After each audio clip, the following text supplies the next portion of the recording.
Well, I fear I turned you upside down when I tore you from your hometown just to make you wait at home for me. Keep this fire alive tirelessly. But if your patience ever reached an end, tell me, baby, what would I do then? Say that it's alright to ease my mind, though you told me so 1,000 times.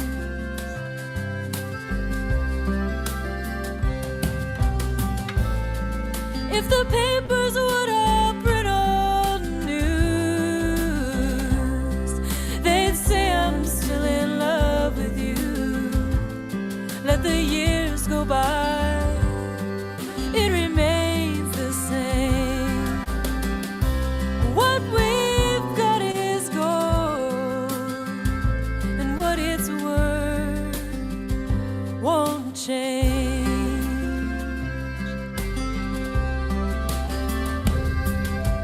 All along the road, these faces seem to come and go, but yours, my love, will never fade.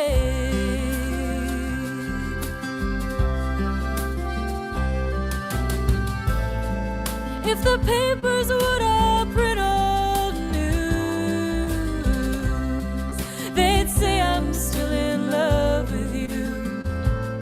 Let the years go by, it remains the same. What we've got is gold, and what it's worth won't change.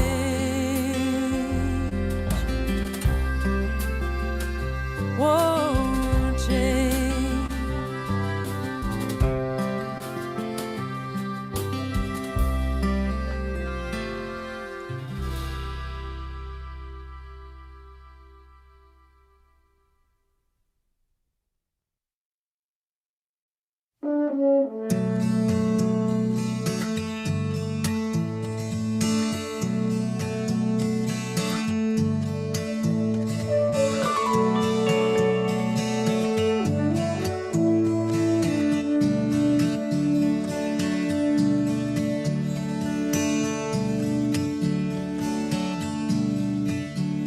If life is a comedy, the part that we play is never as clear as it could be. Or maybe a drama, who is to say? But it always turns out as it should be. And if I am a player who's played his part well and did it with humor and grace, when I die, give me a standing ovation, a celebration for a job well done. No need to cry, it's not my final destination. I'll be at the station when the train comes by.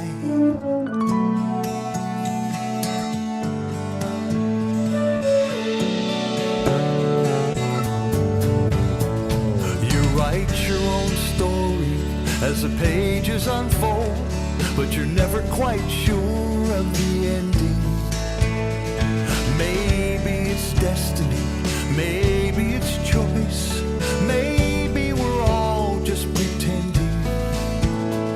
In the tale of a lifetime, if it all comes around and you only receive what you're sending, when I die, give me a standing ovation, a celebration for a job well done. No need to cry, it's not my final destination. I'll be at the station when the train comes by.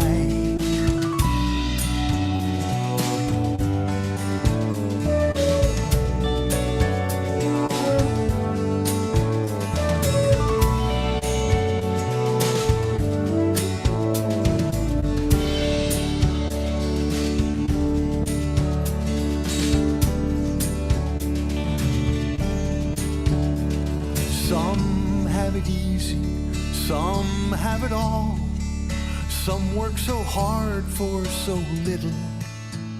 We sink to the bottom and we rise to the top, but mostly wind up in the middle. The more we are different, the more we're the same. I'm just one more who's worked through the riddle. And when I die, give me a standing ovation, a celebration for a job well done. No need to cry, it's not my final destination. I'll be at the station when the train comes by. When I die, give me a standing ovation, a celebration for a job well done. No need to cry, it's not my final destination. I'll be at the station when the train comes by.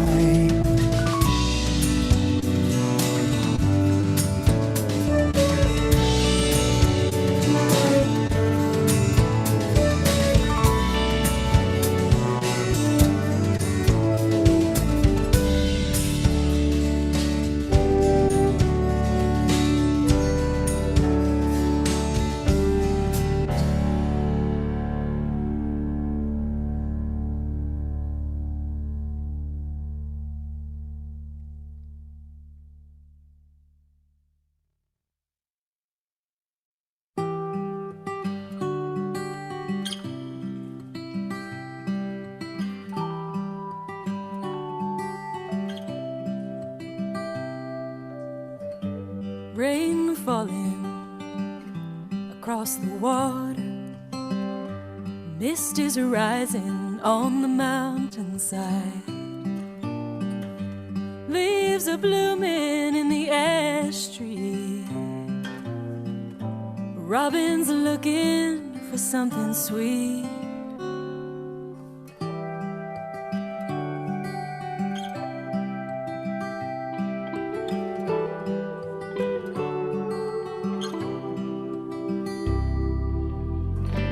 Where I'm sitting beneath the eaves, not one drop will find me. A little seedling is breaking through, persistent as the thought of you. Looking out into a sea of green, thinking on the years and miles that lie between. It seems so long ago, but you're still on my mind, you know.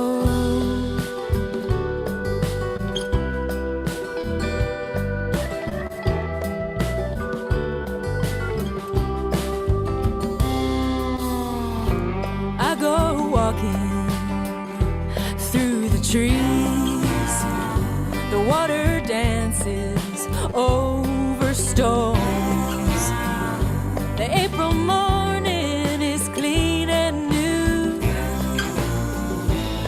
but a breeze has brought the thought of you. Looking out into a sea of green, thinking on the years and miles that lie between. It seems so long ago, but you're still on my mind, you know.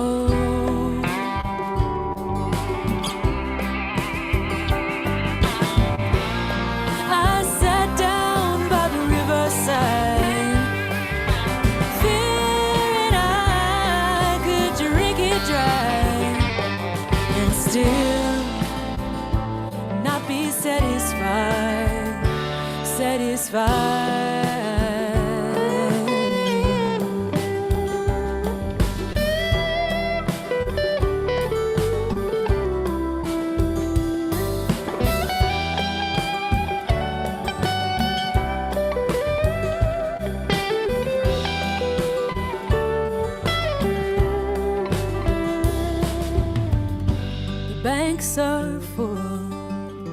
with all this rain, if they'll overflow, I can't say.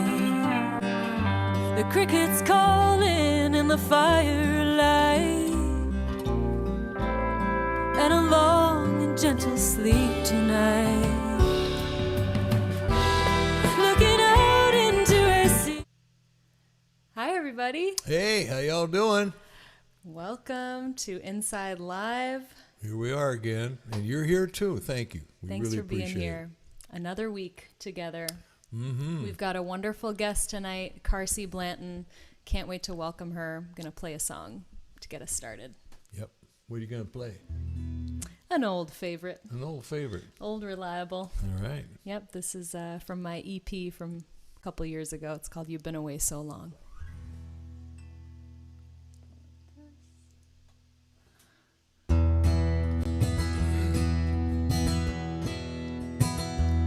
I walked out in a storm the other night. I walked out into the river as it raged above its banks the other night.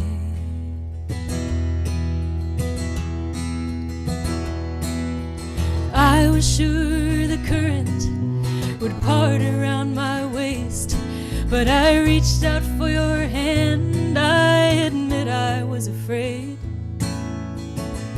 Strong swimmer though I know myself to be. Hey, darling, you've been away so long. Hey, darling, hey, you've been away so long.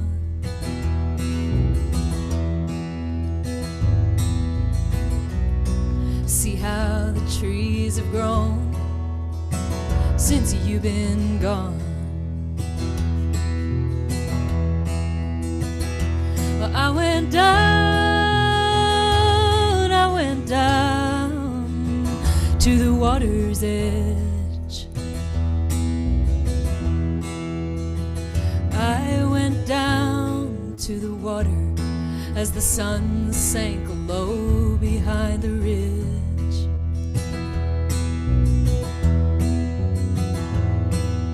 The last deep breath of summer lies blazing in the sky, and one step towards those mountains and I'd grow the wings to fly.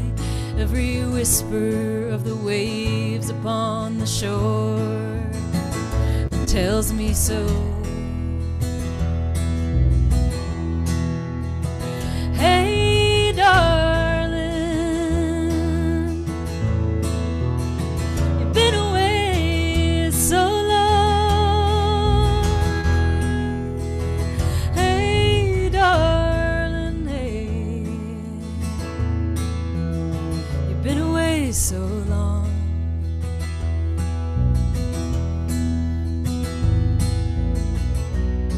See how my garden's grown since you've been gone.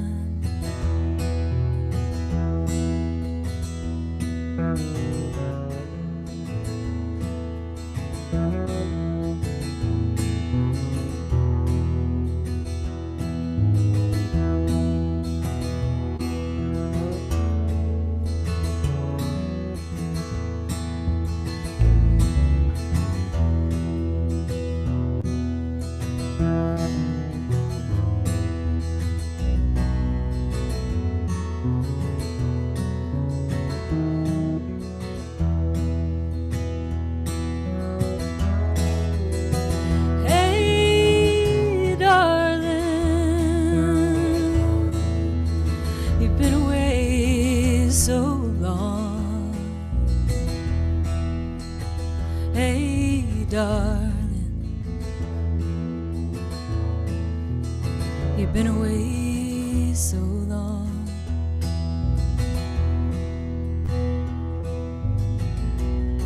See how the trees have grown since you've been gone.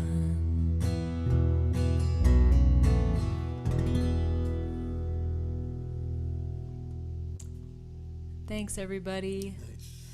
And again, so good to have you here. If you're watching on YouTube, thank you. Glad to have you. If you're watching on Facebook, we'd love if you would share the stream. Yeah, please do that. Helps more folks find it. And we just started broadcasting to Twitch tonight. Twitch. There's probably 0 people watching on there, but if you're a fan of the platform, know that Inside Live is also on there as of this evening. We'll build it one fan at a time, just like everything else in this world, right? Yes, that's how it goes. So tonight, our guest is a woman who I just admire so much. I'm such a fan. I've been listening to her a lot. She's such a wonderful writer. She's just a powerful lyricist, and she tells it like it is. And I'm really excited to welcome Carsie Blanton. So, Carsie, hi. Hi. Hey, Carsie. Welcome. Can you hear me and see me? We sure can. Both hear Yep. and see you. Oh, I love when it works like that. I know. That's, I guess, what the sound check is for, theoretically. Could you hear I us know and see what us? it is. I can hear you and see you, and I heard you Oh, and good. saw you singing that lovely song earlier. Oh, good. Yeah. Yep. I know. We do I know our sound check best. is for that. It's just with the tech situation these days, you can't trust it, you know? You leave the room, you come back, is it still going to work? It's anybody's guess. It's so true. Well, it's working. It's working. I'm It's good to delighted. see you. Thank you for doing this. Thanks for having me. We'd love to have you start out with a song if Yeah, you would. please. Cool. Sure.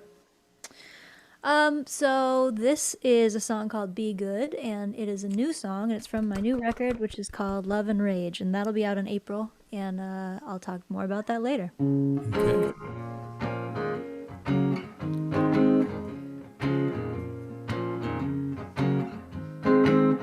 Jesus Christ was a handsome man. He had nothing to hide. He said, give bread to the hungry, bring the homeless inside. Jesus Christ was a dangerous man. That's the way that he died, saying, be good to the people you love and love everybody alive. Be good to the people. Be good to the people. Be good to the people you love and love everybody alive. Dr. King was a preacher. He had God on his side. He said, our God's children are brothers. Don't cast your brother aside. Dr. King was a dangerous man. That's the way that he died, saying, be good to the people you love and love everybody alive. Be good to the people. Be good to the people. Be good to the people you love and love everybody alive. There ain't nothing more criminal than kindness. There ain't nothing more valuable than blindness. We'll make anyone a martyr who remind us everybody got a right to be free. Be good to the people. Be good to the people. Be good to the people you love and love everybody alive. Love everybody alive. Love everybody alive. Yeah. Wonderful. I've Thank been you. loving that song, Carsie. It's so good. I Oh, Yeah, thank you. we listened to that, the full band version. Very cool. love the Oh, production. thank you. too. Yeah. Thank you. Yeah. I love it too. Sounds Yeah. great. Yeah, so that one is out. It's the first single from the new album, so that's on Spotify and all that stuff. And it was produced by Tyler Chester, and that was our first time working with him, and it was awesome. Yeah, it's really, really nice. You have horns on that and everything, right? I don't think we have horns on that one. We have like Which- a bunch of guitars, a bunch of organs, and a bunch of background vocals and stuff like that. The background vocals are just great. Maybe I that's was what it is, I was yeah. singing that part while you were playing. Oh, just nice. now. Be good to Yeah. the people. Yeah. So Yeah, nice. yeah, Did yeah. you sing those parts, or did you have other people sing them? I sang those, but actually the guys in my band, Joe and Pat, arranged them. That is their live vocal arrangement, and I just did them. We felt like it should be girly for that one, so I did. But yeah, we kind of got to all arrange stuff together. And the guitar player on that track is Smokey Hormel, who I'm a big fan of. So that was cool to get to work with him. Cool. How big is your live band when you play live? Well- What do you use? Officially, there are 3 of us in the band. So me, and then Joe plays bass, and Pat plays keys. We were set up for a live stream last night, so we're a trio as far as who's in the band. But then when we tour, we try to have a drummer if we can find one and afford him. Yep, that's always the challenge, right? Yep. So I was just wondering, could you talk a little bit about your writing process and like particularly that song? You know, where do you start with it? Do you start with an idea that you just know you have something to say, or do you start with a melody, or where does it come from for you? That one, I find that I'm like working on themes with batches of songs. So I write in batches, like I'll write six to 10 songs and then not write for a year and then do it again is how I tend to write. I'm not writing all the time. Like I might be taking notes, but not actually working. So each batch tends to have a theme. And so the theme with this batch of songs had a lot to do with like anxiety about the future and sort of the feeling of impending apocalypse. And then on the flip side of that, sort of trying to envision a more beautiful world. So there's sort of the love songs on Love and Rage are more hopeful and kind of about, hey, what if we did it like this and we all loved each other more? And the Rage songs are more like, why is it happening like this? This is terrible. Right. I feel a lot of both all the time. So so that one, Be Good, came from, like, I was sort of workshopping, how can I make this a little more positive? And I was kind of thinking about, I was actually thinking about Che Guevara, because I was reading a biography of him, and I had grown up thinking that he was like a sort of militant, bad guy, bandit. And then as I grew up, I was like, you know, he was actually somebody who was driven by this sense of great responsibility and not wanting there to be poverty and stuff like that, and not He's an liking idealist. American imperialism. Yeah, he was an idealist, and so he became a soldier, but first was an idealist. And I sort of was thinking about how people that are idealistic in that way often become vilified, and either vilified or assassinated or both. Yes. So that's really Usually- what that's about. Like Jesus and Martin Luther King were both assassinated for ultimately saying the same thing, which is like, hey, actually, everyone who is a person deserves your love and respect. And that was a dangerous enough idea to get them both killed. And I would argue same with Che Guevara. Well, it's always a question of being dangerous to the status quo. Yeah. Yeah, And exactly. status quo doesn't want to change. They, by definition, like it the way it is. So anybody who goes Exactly. against that is a danger. And look throughout history, Yeah. they've almost always been, killed or marginalized in some way, right? Yep. Exactly. And that was the idea with the line, there's nothing more criminal than kindness. It was Yeah. sort of the idea, like, what's the most dangerous idea in the world, actually? The most dangerous idea is, hey, why are there rich people and poor people? Why are there kids that are starving? That doesn't make sense. Everyone should not be starving. Like, that's quite a dangerous idea.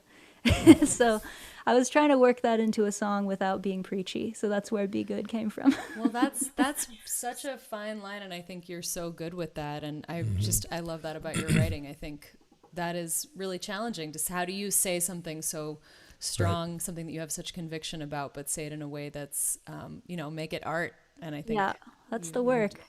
It is. I It's also, Definitely. yeah, and as I've become more political, like I didn't used to write political songs, and I've, like a lot of people, have sort of been radicalized by the last few years of living in America. And so as I've become more political, I've tried to go back to the original stuff I love in music, which is like hooks and like fun and melody. So I'm always trying to marry those two things, like get an important message into a song with having the song still be just hooky, so you could just sing it whether you cared about the message or not. Well, and that's a beautiful thing about music. It's a different language, and it presents an emotional cushion for what you're saying. So, I mean, there are a lot of even Beatles songs that are basically sad but sound really happy. Yeah. And so, I mean, you can do so much with the music. You do it really well. Well, thank you. Appreciate You're that. welcome. We've Absolutely. got lots more questions, but Freebo, do you want to do a Yeah, song? let me see if I can remember this old chestnut here. This is not exactly political, but it's. I mean, I feel like it kind of is, though. It's got well, kind of. It's got a little bit of a message. It's political about the haters. It's political, but the yeah, critics. It's within. I'll share it with you. Ready?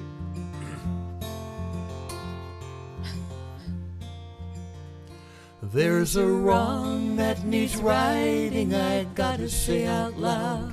There's a time for uniting, a time to stand proud.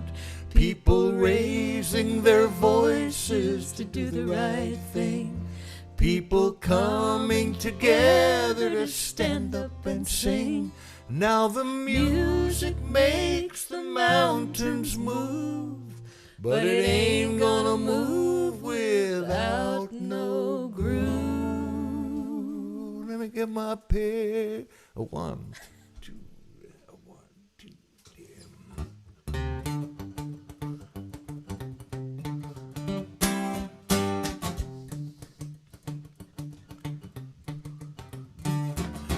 Don't you think it's time to funk up the folk? Don't you think it's time to funk it up? Well, it ain't no crime and it ain't no joke. Don't you think it's time to funk up the folk? Don't you think it's time to funk it up? Funk it up.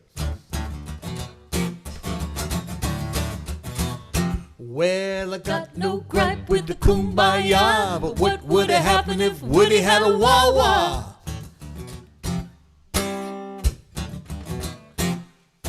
Dylan was a killing in '64. When he plugged it in, he was killing it even more. I ain't gonna work on Maggie's farm no more. Marvin Gaye and Marley had it on a funky beat. But when the masses heard the music, they were taking it to the street. Oh, don't you think it's time to funk up the folk? Don't you think it's time to funk it up? Well, it ain't no crime and it ain't no joke. Don't you think it's time to funk up the folk? Don't you think it's time to funk it up? Funk it up.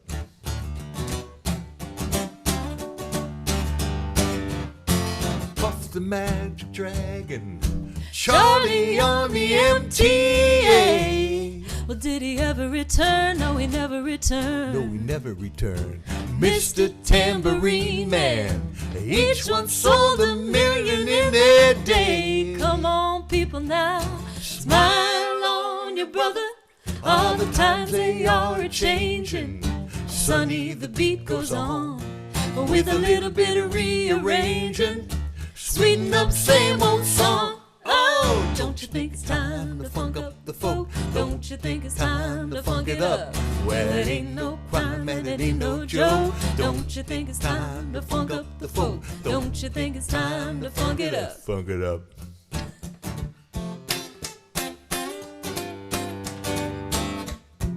Need a band to really funk it up. But let's go to the bridge.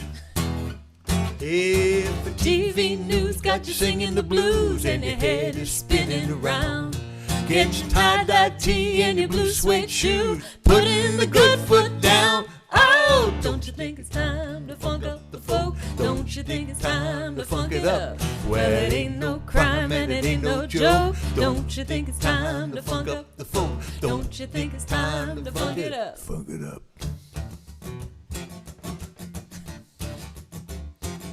That's funk. Funk up. 1, 2, 3, 4.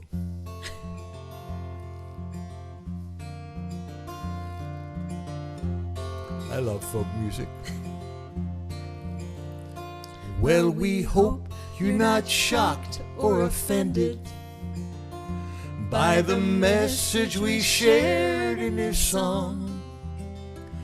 But we needed to add one more verse here, 'cause folk songs, you know, are quite long.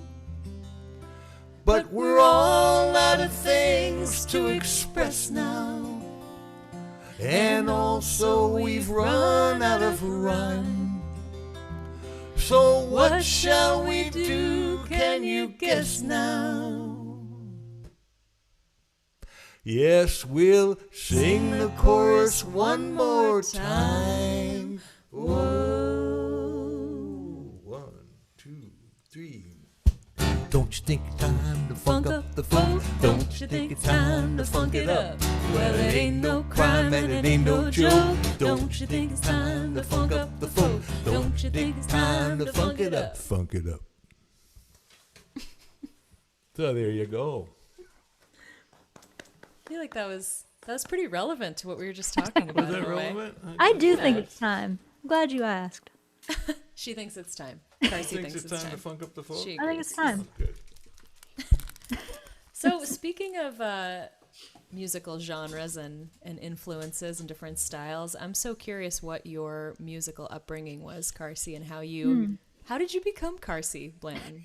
Tell us. We don't need all the intimate I was physical born- details, but I see someone wanted to ask about me being homeschooled, so I'll try and work that in to this answer.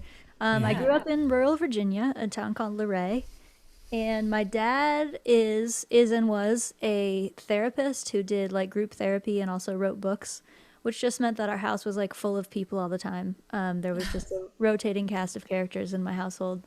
And I wasn't in school, so I was home hanging out with a bunch of random weirdos all the time, which I think was a good education for being in the music business, really.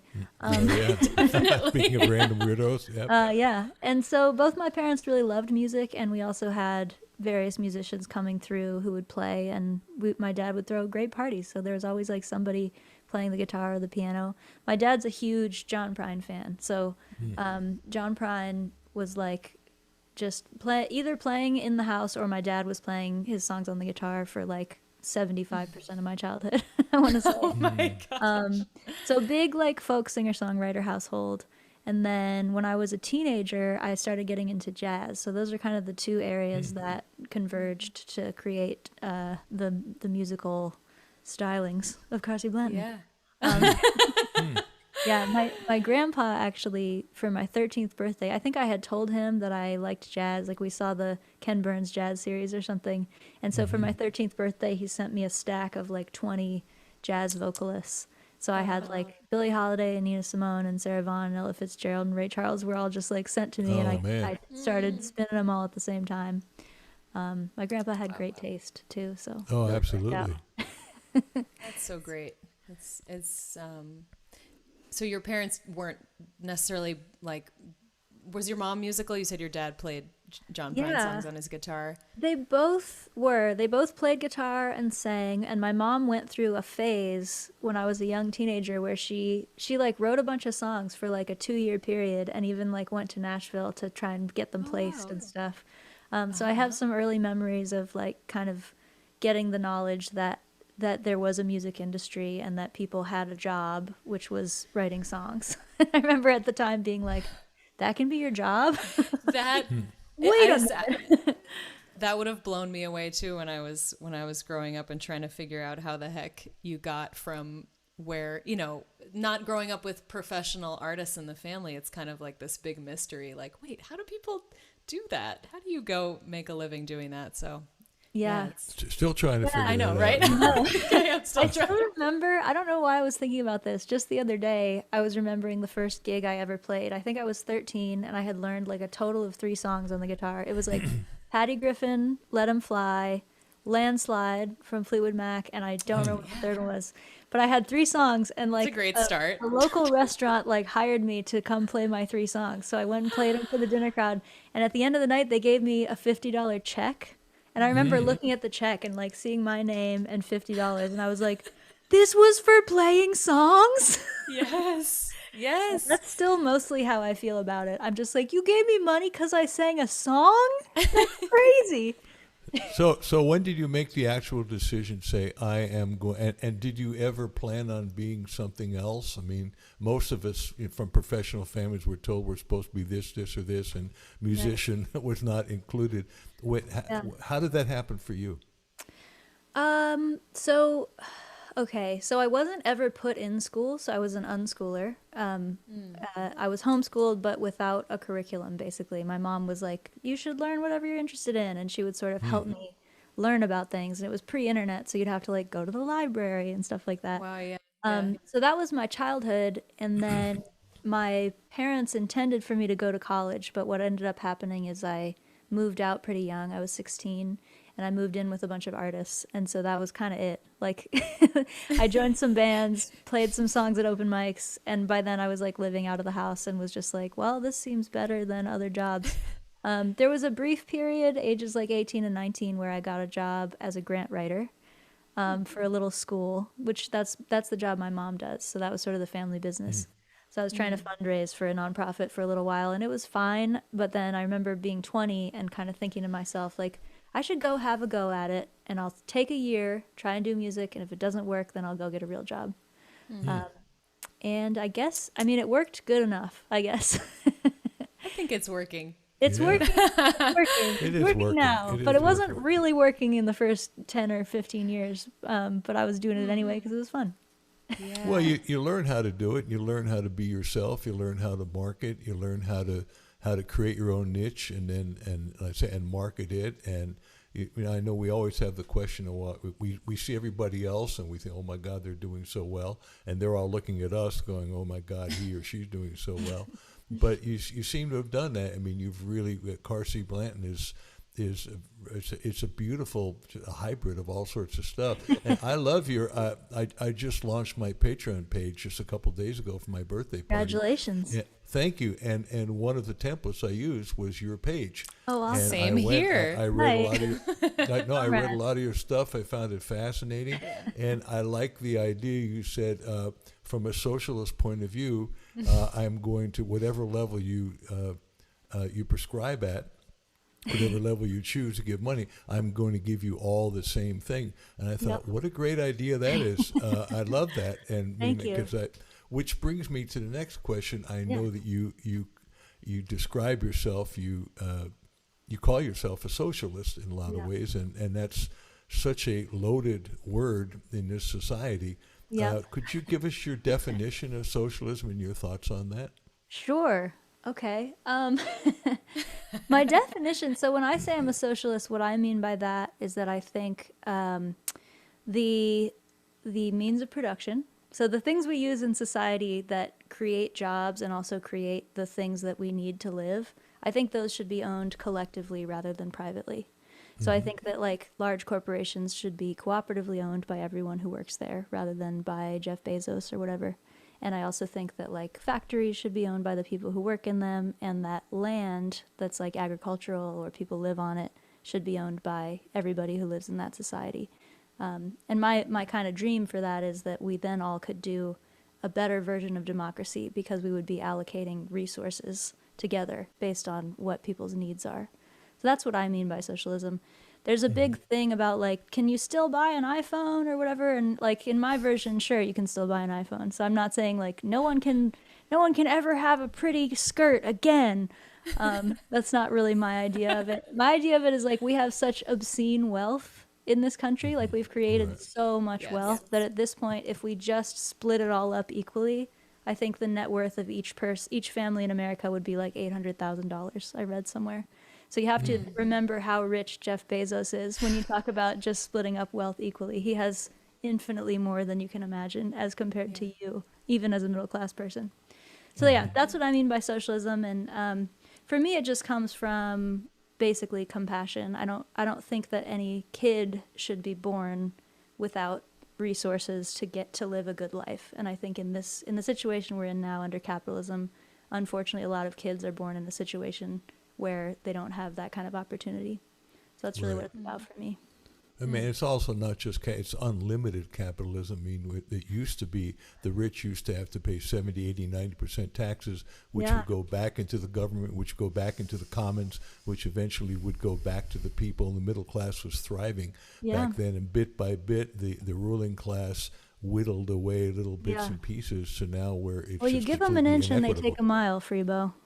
That's the problem. It's it's the greed chip that we're all endowed with, and unfortunately, unfettered capitalism just really feeds into that. Yeah. It's also like I hope this isn't too in the weeds, but I find it interesting to think about capitalism also as sort of an organism. So like I've been wanting to write a book for a while now called The Very Hungry Caterpillar, which is like capitalism is a caterpillar, right? So it wants to keep itself alive, and it will do whatever it needs to do to keep itself alive, just like any other system, right? So it's like things like, oh, taxes are getting lower over time. Like that's because capitalism as a system will do whatever it has to do to survive. And so when you threaten it, it does stuff like, okay, more military funding or more police funding because we're feeling threatened. That's like the immune system of the caterpillar. Wow, it's like it's like a virus reacting and having new strains of. We need a vaccine. We need a capitalism vaccine. My gosh. Do you have any songs that speak to any? Could you lead us into something? Yeah, I think so. Yeah, I have one. This is from my previous album, or my most recent album that's out, which is called Buck Up. And this song, I was just talking a little bit about how the reason that I became a socialist or like became a radical is because for me the question is not, do these adult people deserve XYZ, but do these children who were just born onto this planet and haven't done anything yet, do they deserve to be treated well and taken care of? And in my opinion, yes, every child deserves to be taken care of. And to me, that means, housing and healthcare and all the other stuff that we're constantly bickering about in politics. So this song's called American Kid, and it's kind of about that concept. I love this one.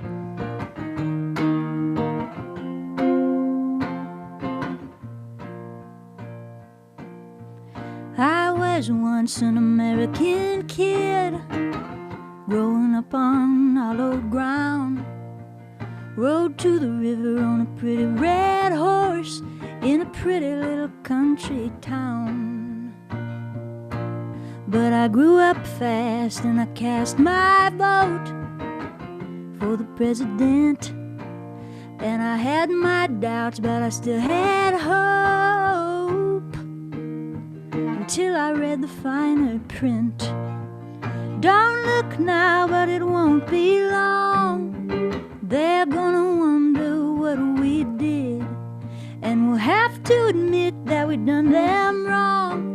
God help the American kid. Oh, God help the American kid.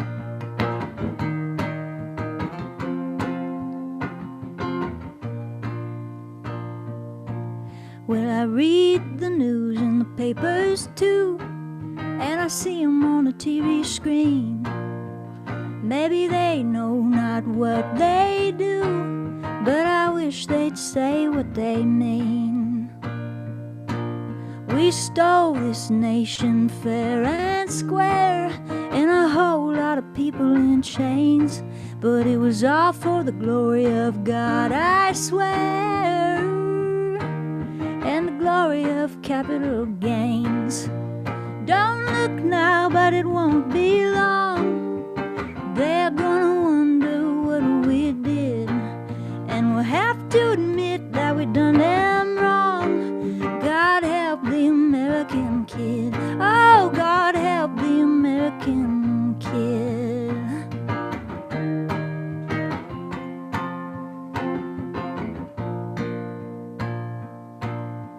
And all the little kids all around the world, some have and others don't. God loves all the boys and girls. God knows America won't. I hear them holler in my head. Can you hear that lonesome sound? Well, it may be true that we've made our bed,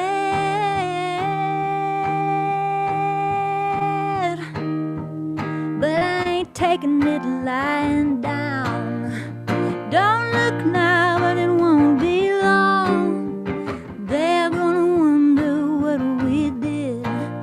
and we'll have to admit that we've done them wrong. God help the American kid. Oh, God help the American kid. God help the American kid. Oh yeah, Love that one, great, too. great lyrics, Carsie. Yeah, Thank you. great sentiment guys. too. And folks should know that I watched the video for that. It's great as well. I Oh. love your videos. I'm sure they're all on your YouTube channel. as They well. are. They are indeed. Yeah, Yeah, your videos are very creative. They I know. really are. I Really was also enjoyable to loving. watch. I mean, I've been like stalking you in preparation for the Aw. show, also. Shucks. But there's one on your Facebook that's I think just maybe I saw part of the one for Be Good. And Yeah. you guys got to check it out. She's holding up a newspaper. It's just excellent. It's like the most clever lyric video I Oh, think I've ever thank seen, you. honestly. I had a newspaper printed with the lyrics of the song, so the whole video is just me It's- reading a newspaper.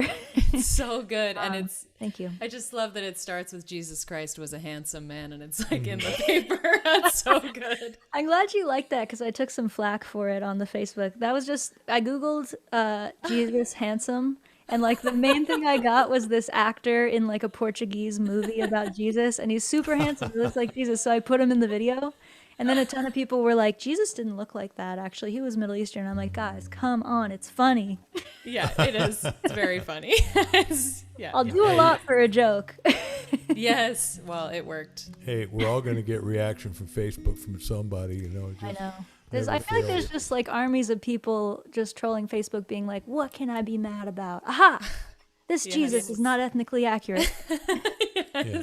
Well, everybody all of a sudden has a platform. Yeah. You know, which is okay. I mean, there's something good about that. But Well, at and some it lets point it's us like- have this platform too, which is Yeah. great. And you know, I like Freebo said, we were both so inspired by your Patreon, and folks should also check that out. I just love. I feel like you've just created this like.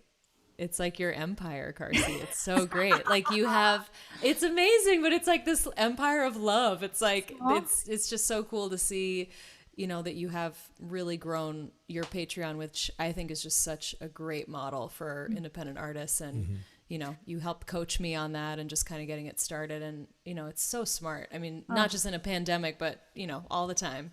Man, I've been trying to sell out for so long and just nobody was buying, so I eventually came up with gave my up. own methods. Yeah. Well, especially in this, if I may, in this capitalist society, you know, it's pretty much the only way that we can go because, you know, America has never been very kind to its artists. In fact, all over the world, you look at a Van Gogh. I mean, did not sell a single painting his entire life. Yeah. So I mean, it's a struggle, and it's a really nice way where people who are our fans can help us out, and we can in turn give back and do what we do, and it just allows a continuum to Yeah. happen. So it's I'm really it's into cool. it now. Yeah, I used to feel like crowdfunding is cheating or something, and now I'm like, you know what? It's awesome because it's only the people who want my music. They're the people paying for it, and so they trust me to make whatever I want, and I trust them to like either keep giving money or don't, and that's fine. Yeah. So it's like just feels like a much more organic relationship than the sort of Absolutely. record label or A&R relationship.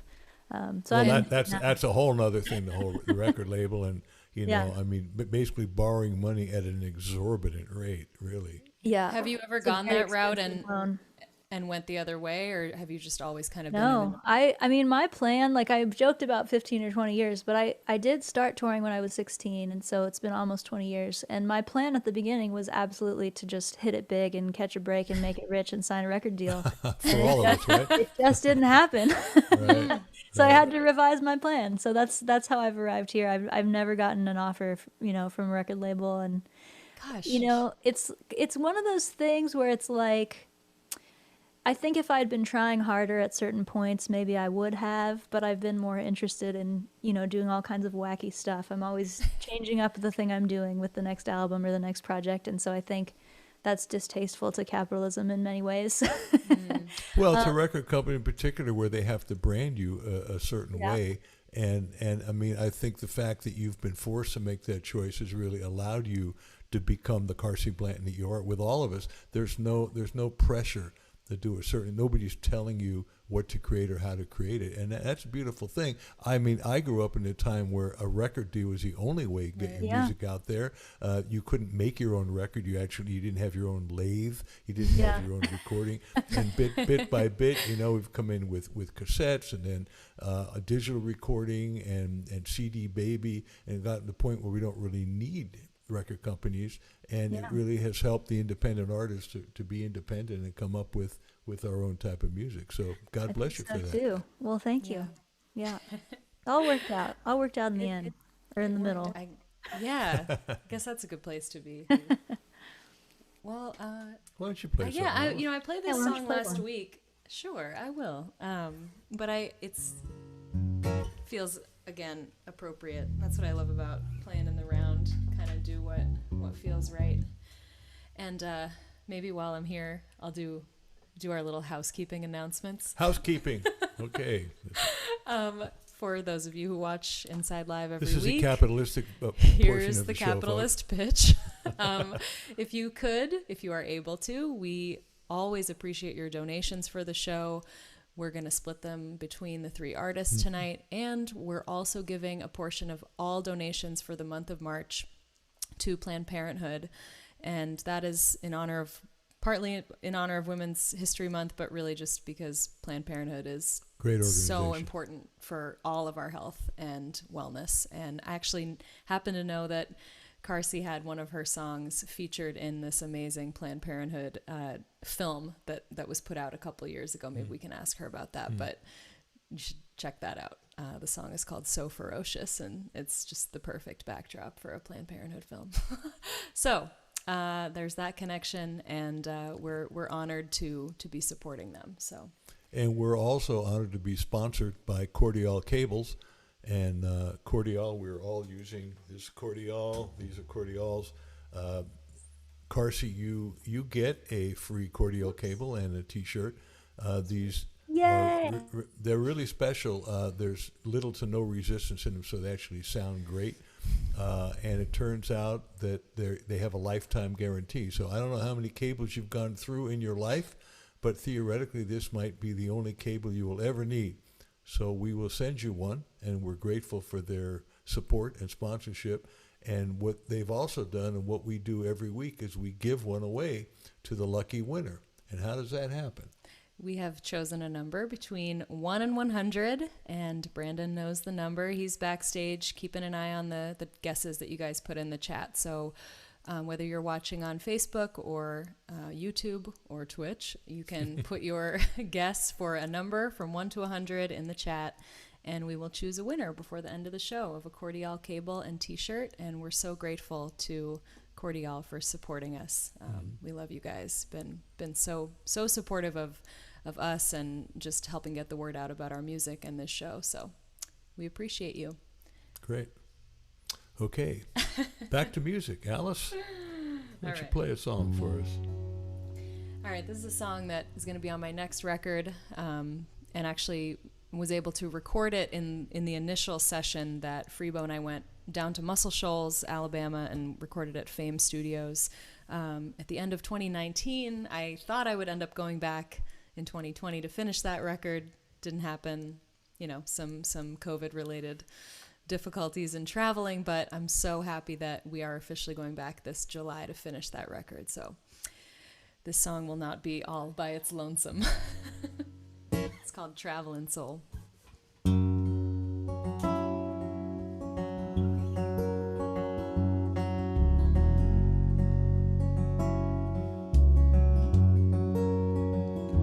I am a traveling soul with a brand new set of wheels. They ask me how I do it. I said I like the way it feels. This is the life I chose, seeking truth along this road.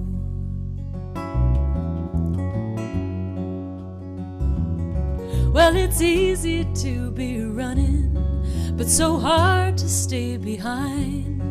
I have to keep in motion to ease my worried mind. But the more I see, the more I fear just what I'll find.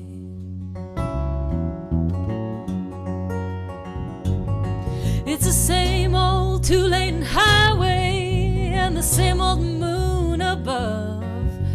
A world of contradictions and the longing to be loved. I am a traveling soul, seeking truth along this road.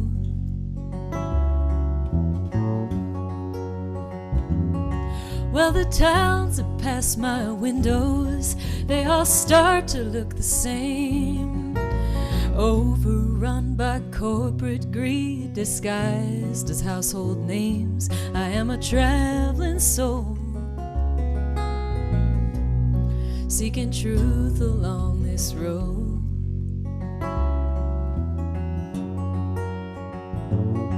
It's a bitter pill to swallow.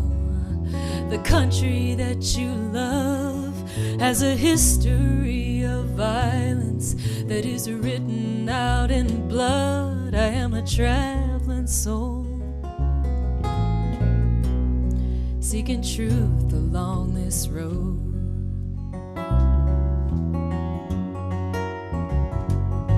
It's the same old two-lane highway and the same old moon above. A world of contradictions and the longing to be loved. I am a traveling soul, seeking truth along this road.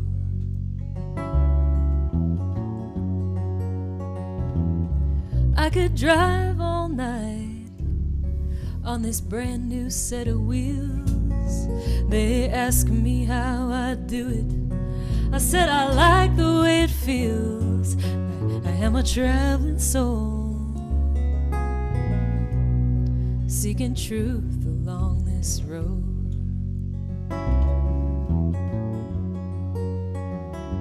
I am a traveling soul, seeking truth along this road.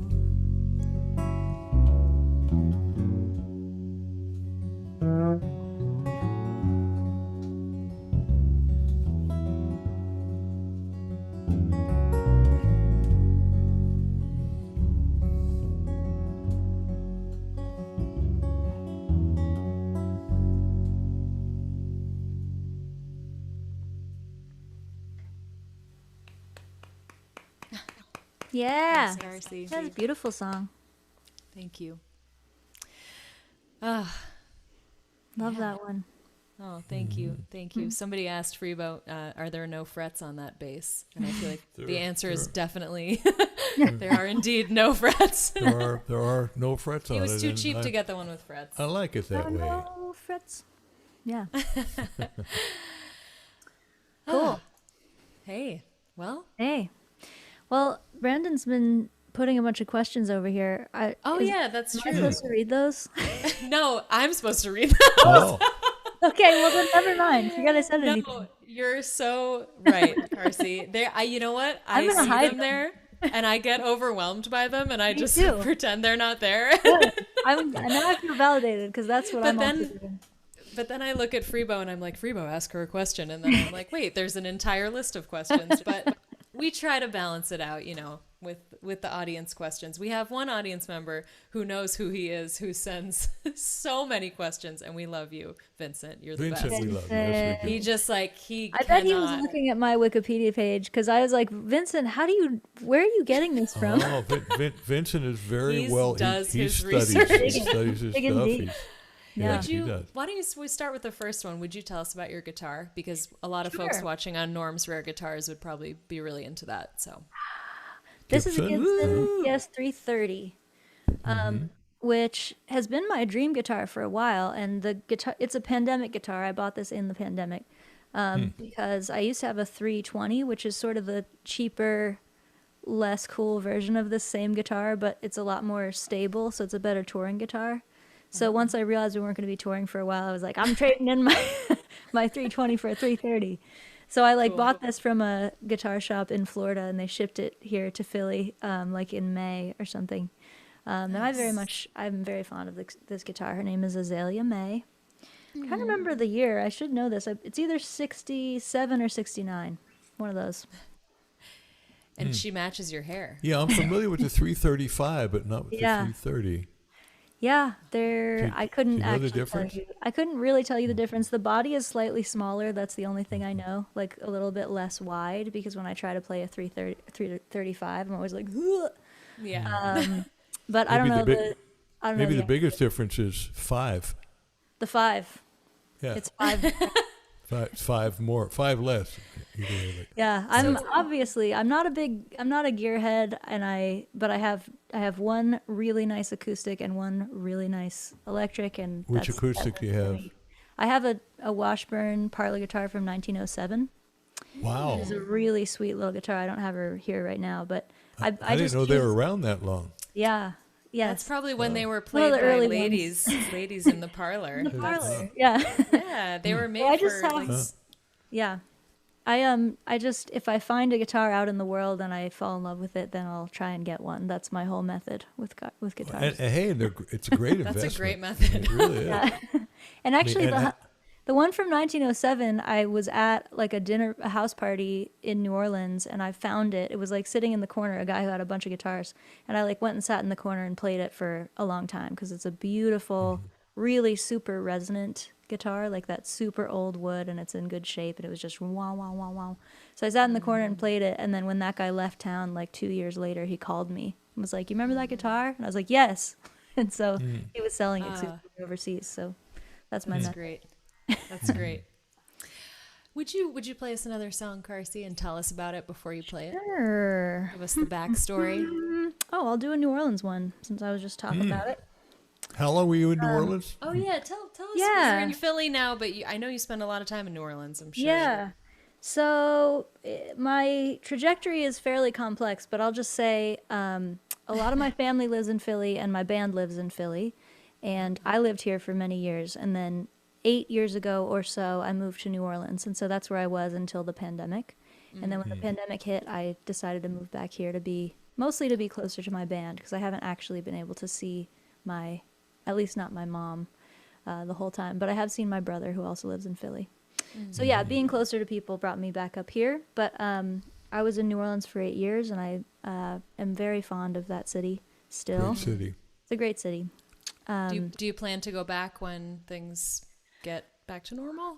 I don't think I will live there again, but I hope to visit as often as I can. It's actually all in the song. Let me just play the song. Oh yeah, great. It's called "So Long, New Orleans." Tells you exactly how I feel about it. All right. New Orleans is crazy. There's nothing she won't do. And if you hang around with her, she'll make you do it too. From the mouth of the Mississippi to the banks of Pontchartrain, black and greasy be thy heart, hallowed be thy name, hallowed be thy name. And ain't she just the sweetest thing you've seen? So long, New Orleans. So long, New Orleans.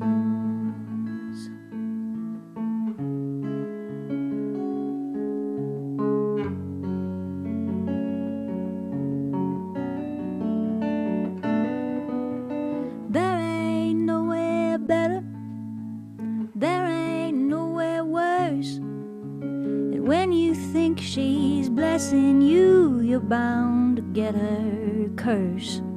She'll feed you at her table, she'll show you to her room. But are you rocking in her cradle or rotting in her tomb?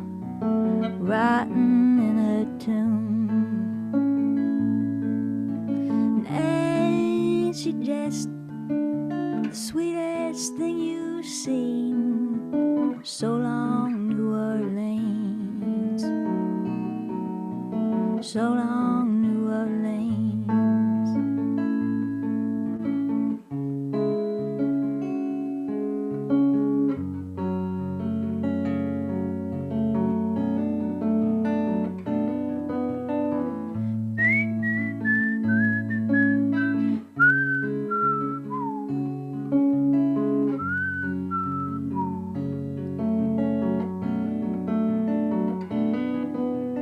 New Orleans is tragic. There's nothing she won't lose. If she ain't taking water, she's giving us the blues. From the mouth of the Mississippi to the banks of Pontchartrain, black and greasy be thy heart, hallowed be thy name, hallowed be thy name.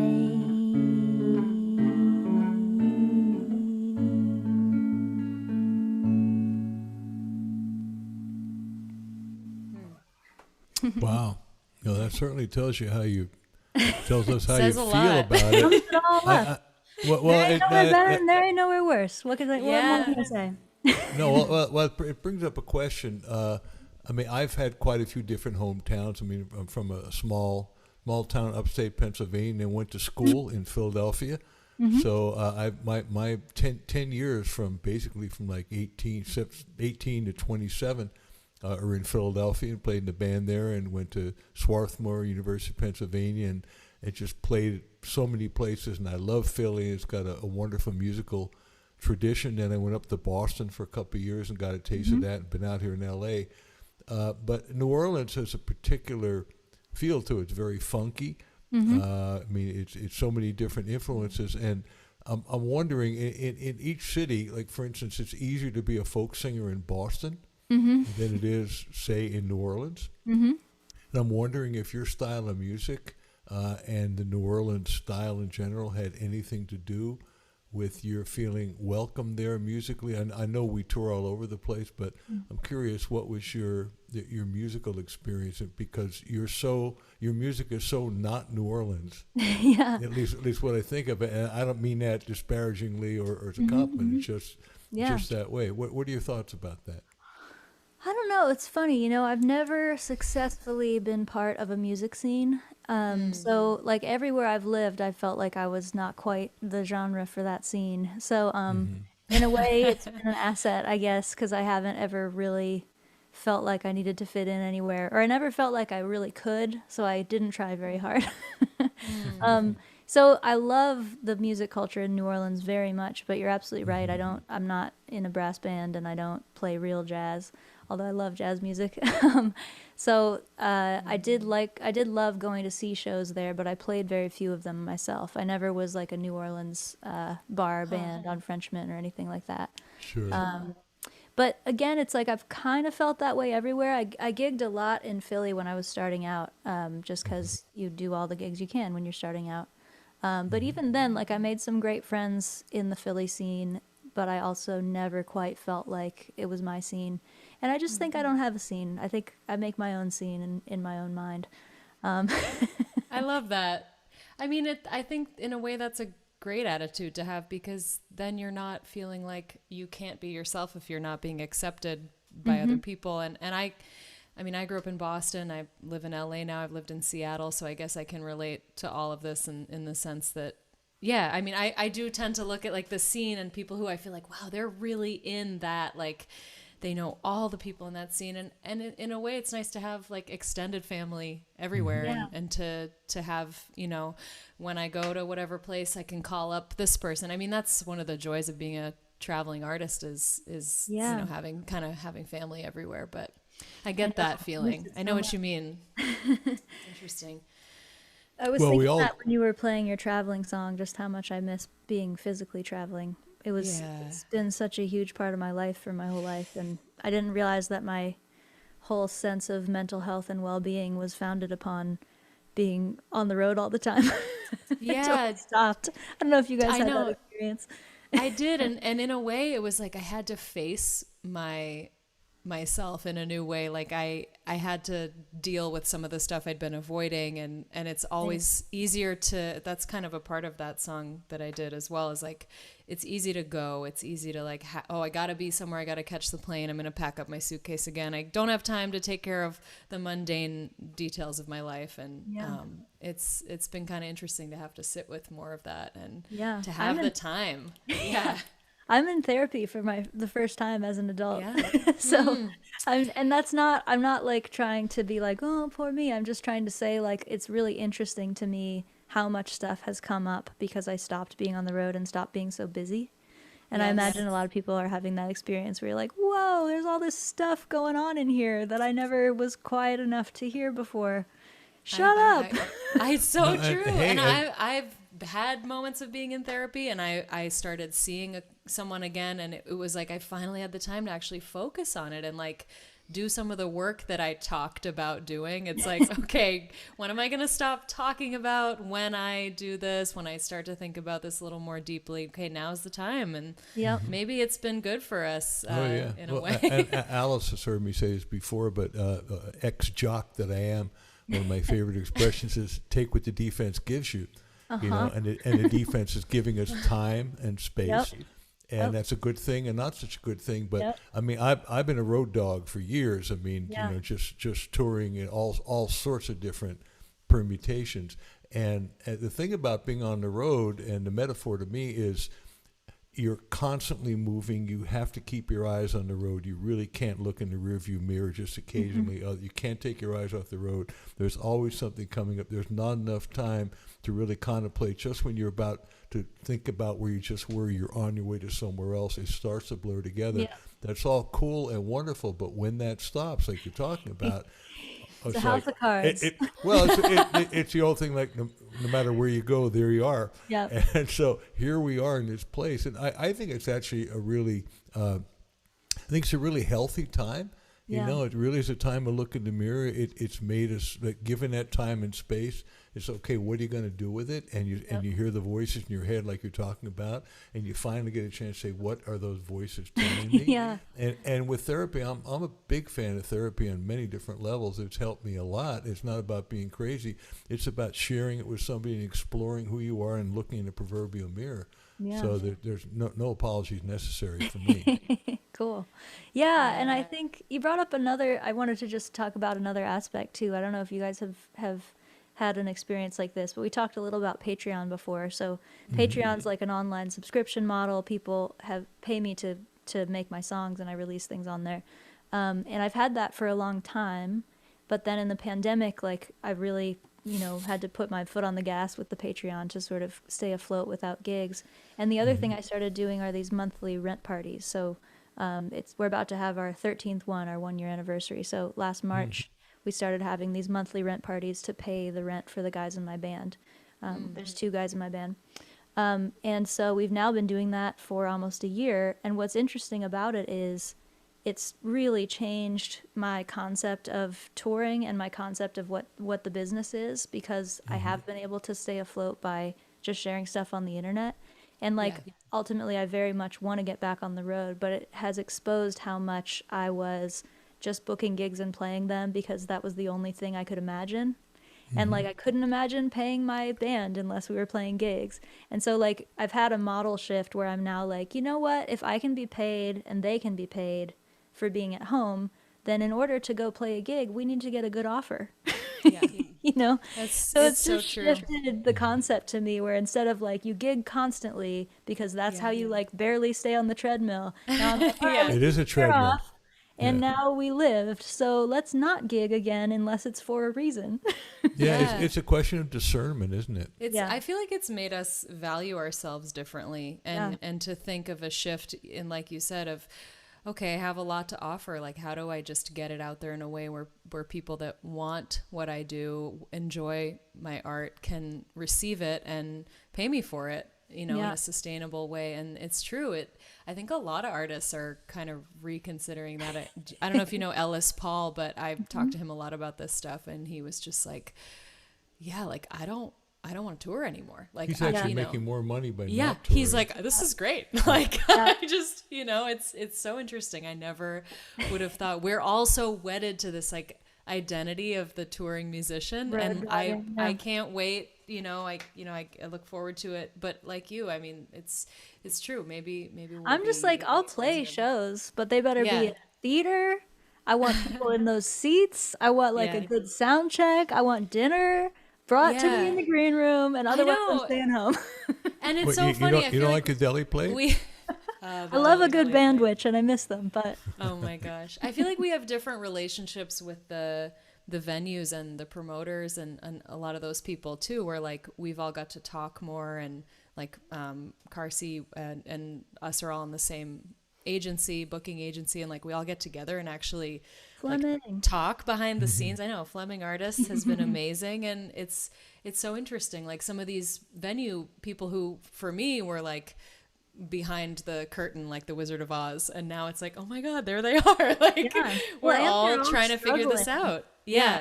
And like it's like suddenly we're all in the same struggle instead of on opposite sides. The struggle is let's keep the music business afloat for all of our sake. So it feels a lot more like, oh yeah, these guys are doing this job because they love music. So it's like less antagonistic than like, hey, please give me a gig. So or like, true. that guy didn't book me at the festival. Right. Yeah. Well, Carsie, I'd like to share a song. Please do. Please do. And in honor of your dad, who loved John Prine. Yeah. We all love John Prine, and I feel very fortunate to have met him and gotten to know him, and was with Bonnie when one of the early gigs, the first year I was with Bonnie, and she and I were a duo. We opened for John at a place in D.C. called a Cellar Door, a whole week where it's 2 shows a night on Monday, Tuesday, Wednesday, Thursday, and then 3 shows on Friday, and 3 shows, not sets, shows, different audience. And I listened to every one of John's sets. I was just amazed by his, like just the shucks, so the deceptively simple stuff is so deep, and just a beautiful guy. So I recently recorded my version of Angel from Montgomery, and actually just giving it away for those who sign up my Patreon page, a really cool recording that I made with a full band.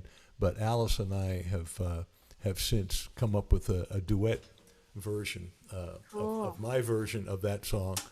And I think you heard it during the sound check. In you fact, heard a little bit during the sound check, but we'd love to share that for you. And so I'm going to take my headphones off so I can hear what the hell I'm doing. Okay, and before you start, I just want to announce our Cordial Cable giveaway winner for tonight.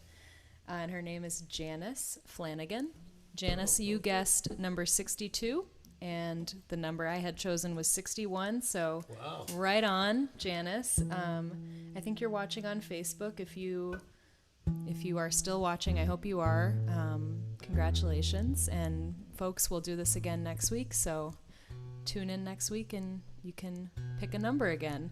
But Janice, you can just go to alicehowe.com/contact, and you can send me a note through my website, and then I'll have your email, and I will write back to you. Or I will write back to you one way or the other, and we'll also find out what size T-shirt you want and what kind of cable you want. Oh yeah, that's right. I'm giving you this job now. I have the job. It's okay. You can write to me, and I'll send it to Freebo. Point is, we'll get you your cable.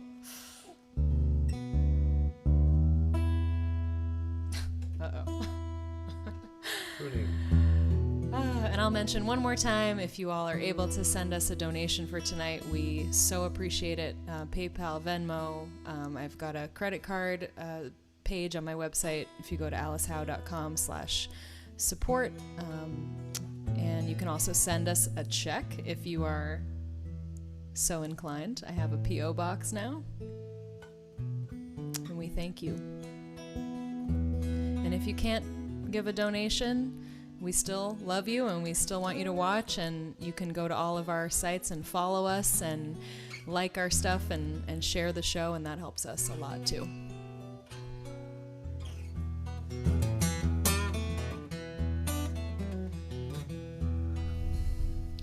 Angel from Montgomery by the great John Prine.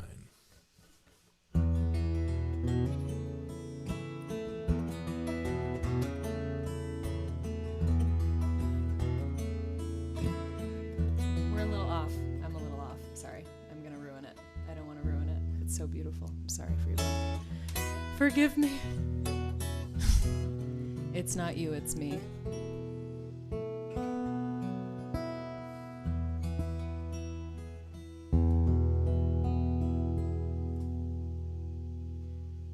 Take two, Angel from Montgomery.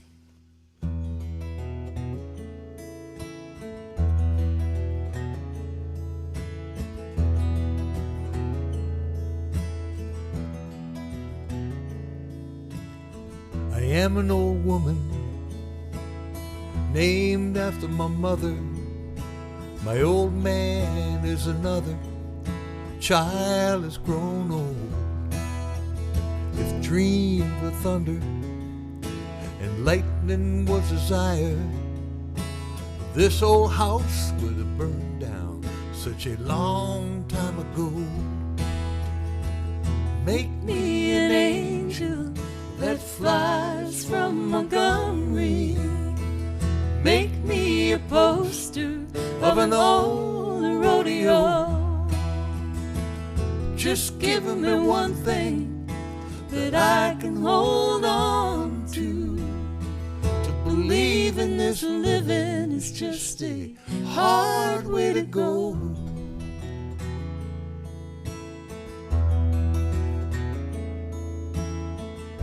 When I was a young girl, I had me a cowboy. He weren't much to look at, just a free rambling man. That was a long time ago. No matter how I tried, the years they just flow by like a broken down dam. Make me an angel that flies from Montgomery.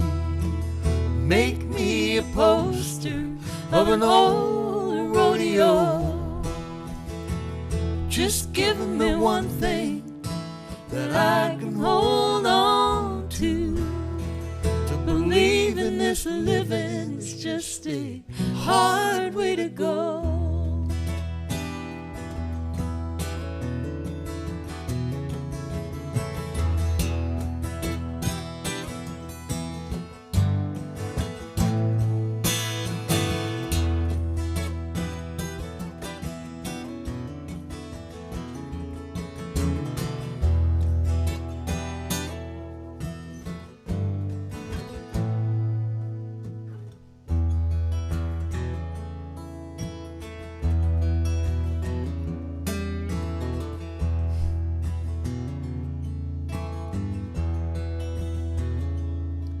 There's flies in the kitchen, I hear 'em all buzzing, and I ain't done nothing since I woke up today.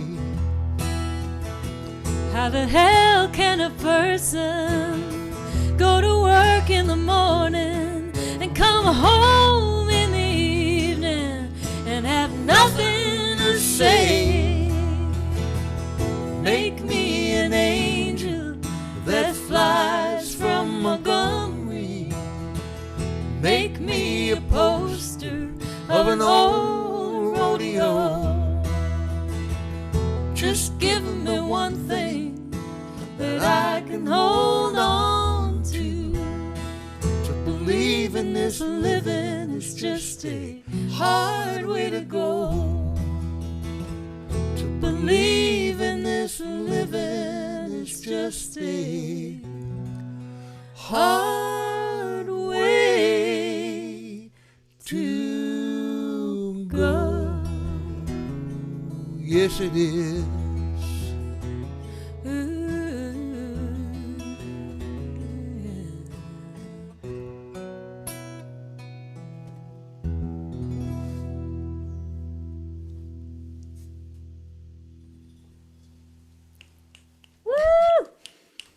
Thank you. That was awesome. Beautiful version. Thank you, Carsie.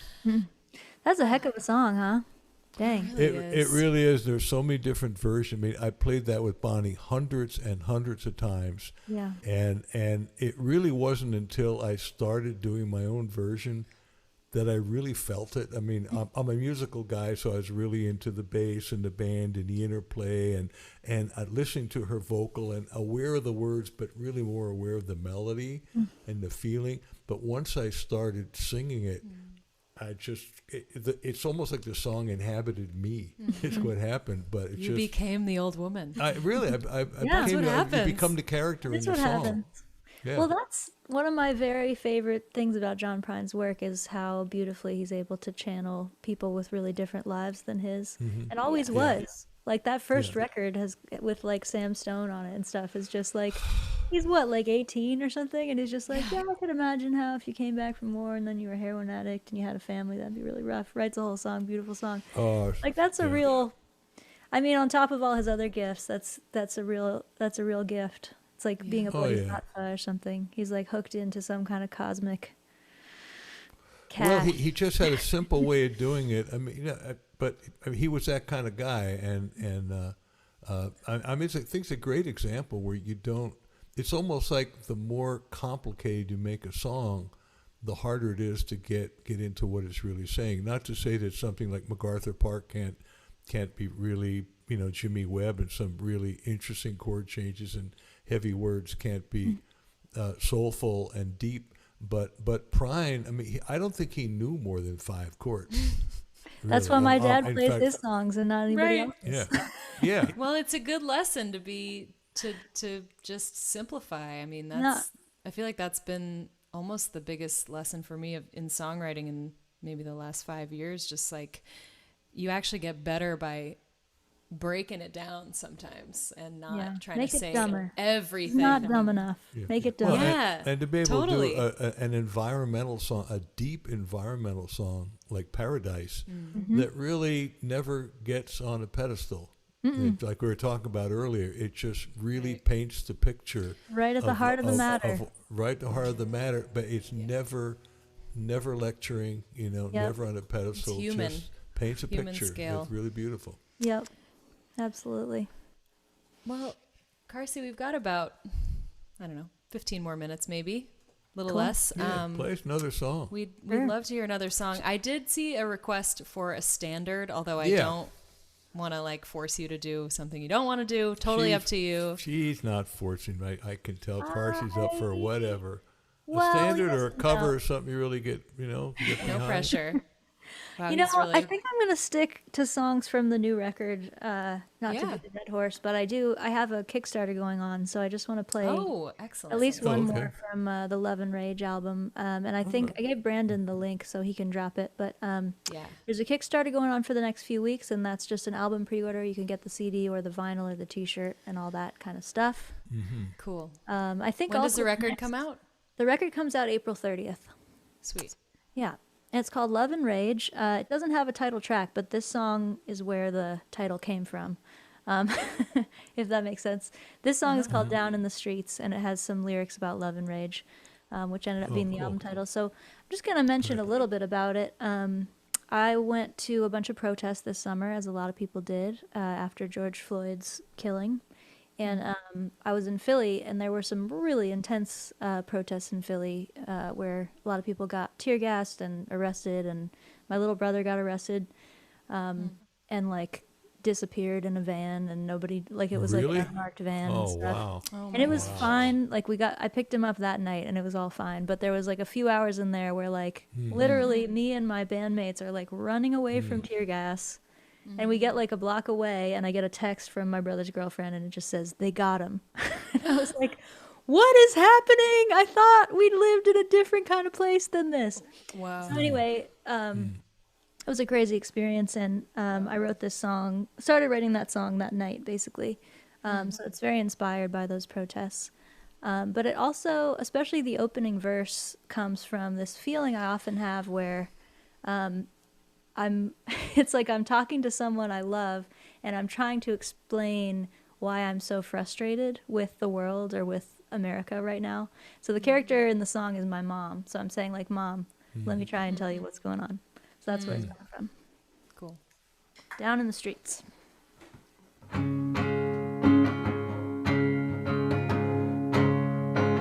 Mama, it's a disaster going faster and faster, and all of my heroes turning out to be bastards. Ain't no peace to be found in this company town, 'cause the house will keep winning till we burn the house down. So all my friends in the streets tonight, we go singing.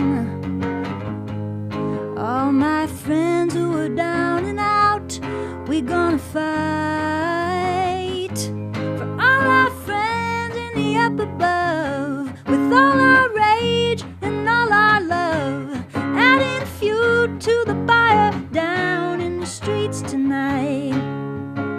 Well, they call it a riot, 'cause we ain't keeping quiet. But if you've been listening, we know you don't buy it. And they say we've been stealing, but who's the real villain when we can't even make a living, and they're out there making a killing? So all my friends in the streets tonight, we go singing. All my friends who are down and out, we gonna fight for all our friends in the up above, with all our rage and all our love, adding fuel to the fire down in the streets tonight. Well, they can lock us up and they can knock us down, but we're the ones who run this town. We're gonna shout it out until we make them face. We're the ones who own this place. They can lock us up and they can knock us down, but we're the ones who run this town. We're gonna shout it out until we make them face. We're the ones who own this place. So all my friends in the streets tonight, we go singing. All my friends who are down and out, we gonna fight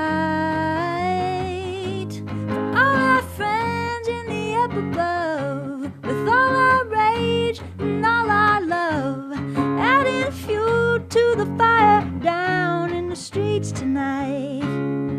Down in the streets tonight. Down in the streets tonight. Yeah, excellent. And quite apropos with the trial coming up in Minneapolis. I mean, it's really, jury selection still going on, I think, but that's gonna be deep. Yeah, and Carsie, I got to tell you again, I just love how I can understand every word you say. I mean, even like the T's at the end of the word, I'm just like, riot. Yeah, Thank folks, I love consonants. I know it's not in vogue anymore, but I really like consonants a lot. Bring them back. We're bringing in consonants back. Most of the letters in the English language are consonants. I mean, it's really what determines what the word is. We were speaking before, and some of you who've been in on these shows know it, that Alice and I talk about all the time, but Carsie agrees that all the time. Okay, not all the time, but some of the time. And I mean, so many of the young singers today just don't pronounce their words. They're really sincere in what they're doing, and the mouth is wide open. I really mean it. There's no consonant. So it's breaking my heart. Yeah, breaking my heart. So anyway, it's great to hear you. I mean, your lyrics are great, and I wouldn't know they were great if I couldn't understand them, and I can. So I love that. It. I work hard on my lyrics, and I want people to know what they are. Right on, sister. I hear you. Thank you. Well, Carsie, it's been a blast. Really, thank you for being here with us. Thank you. So much fun hanging out with you guys. Yeah. You guys gonna do another song? Well, sure. I mean, we were gonna maybe just fade into the distance and then do the after party, but we can do it. Why don't you do one more? Yeah, Good idea. But just let round it out. To let the people know that we are going to do an after Zoom. Unfortunately, Carsie has another commitment and can't join us, but Alice and I will be there, and hopefully y'all will be there. And There's some questions in the chat. We'll get through some of those questions that we've got racking up here in the background. We might even play another song or two for you if you'd like. But please come join us. We'd like to meet you. We finally get a chance to see you. Yeah. You've been looking at us the whole damn night till we finally get to see you. So, all right, so I'll do one more. Get my bass. Good idea, Carsie. And then we'll come back and bid you farewell. Can I have your guitar? Oh, you want my guitar? I want to talk about my single that's a good idea. that's coming out. Why don't you talk about it, and I'll tune this down for you. Down? Well, I just have to tune it. Oh, okay. I have a single coming out on Friday, you all. Many of you already know, but I will say it again and again to make sure you all know. It's my version of Joni Mitchell's beautiful song, A Case of You. I've been singing it for years. I first learned to play it as a kid at summer camp in Vermont, and thank you to that counselor who sat with me all afternoon and taught me the chords, because it's one of my favorite songs, and I feel like it's taken me years to really make it my own and sing it, and I'm just really happy with how the recording turned out. So you can actually pre-save it on Spotify now, and I think Brandon has that link, but it'll be out on all streaming sites on Friday, so can't wait to share it with you. There you go, Alice. Perfect timing.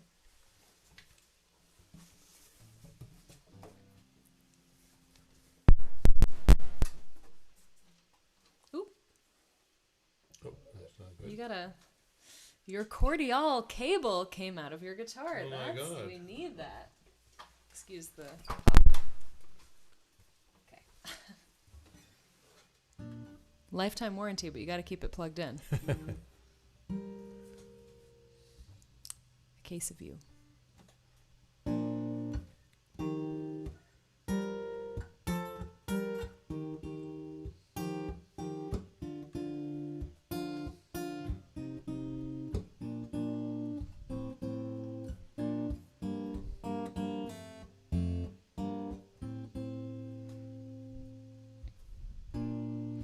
Just before our love got lost, you said, I am as constant as a northern star. And I said, constantly in the darkness, where's that at? If you want me, I'll be in the bar. On the back of a cartoon coaster, in a blue TV screen light, I drew a map of Canada, oh Canada, with your face sketched on it twice. Oh, but you're in my blood like holy wine. It tastes so bitter and so sweet. Oh, I could drink a case of you,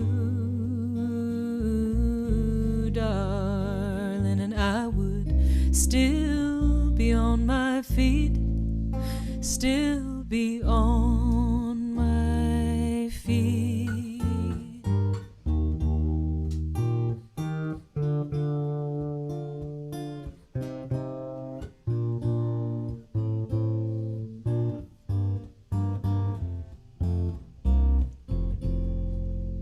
I'm a lonely painter.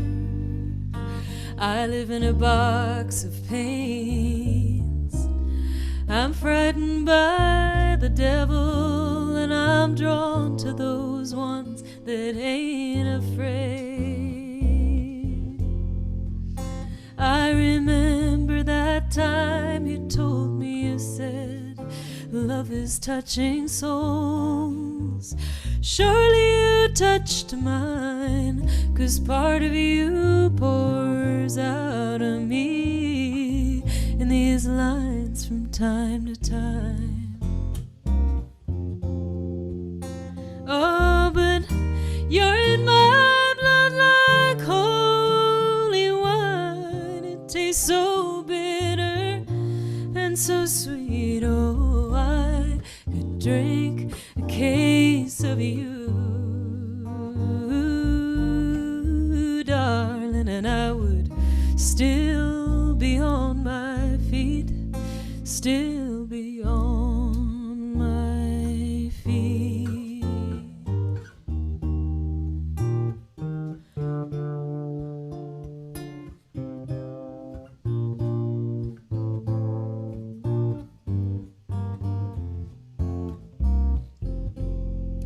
I met a woman, she had a mouth like yours. She knew your life, she knew your devils and your deeds. And she said, go to him, stay with him if you can, but be prepared to bleed. Oh, but you're in my blood like holy wine. It tastes so bitter and so sweet. Oh, I could drink a case of you,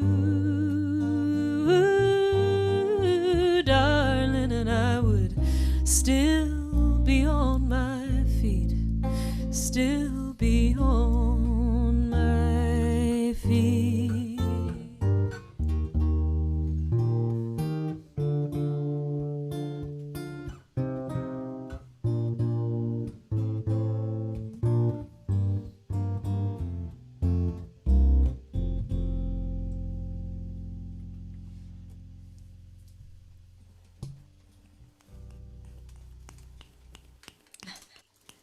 Yeah, guys. Thanks, Carsie. Beautiful. Thank you. Thank you. Thanks for being here with us tonight. Such a Thank you, pleasure to yeah. get to hang with you. Absolutely. Yeah, Carsie, you and speaking of beautiful, you're beautiful in so many ways, inside and out. Your music is, your whole Amen. attitude. Yeah. Just so you're just Happy to know you. a bright light. And like I said, I mean, I feel like I really got to know you just on some of the stuff in your Patreon page. Just some beautiful writing and very insightful and very intimate.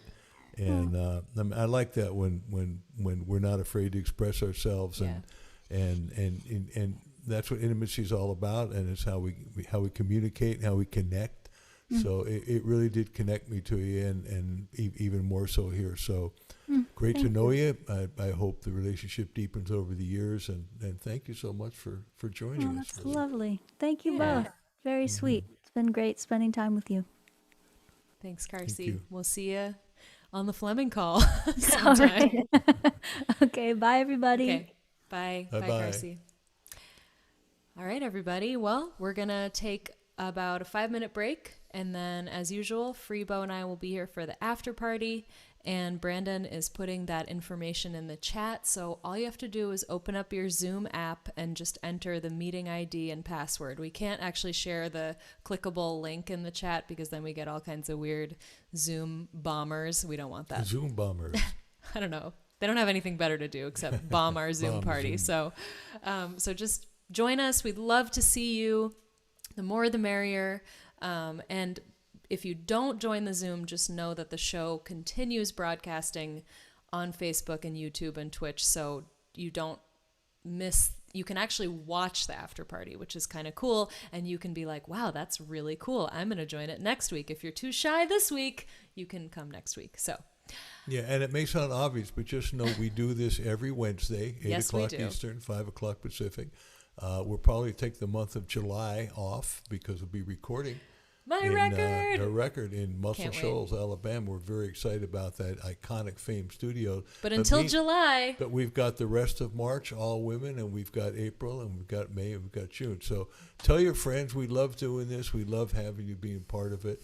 If you have any suggestions of people that you'd like to see, yeah, we or if certainly you have welcome them. in particular, if you have a connection to somebody that maybe we don't know that's amazing and you could introduce us, like we're happy to have new artists that, people to be introduced to us. So let us know either for the after party or the main show. So we're wide open. Yep.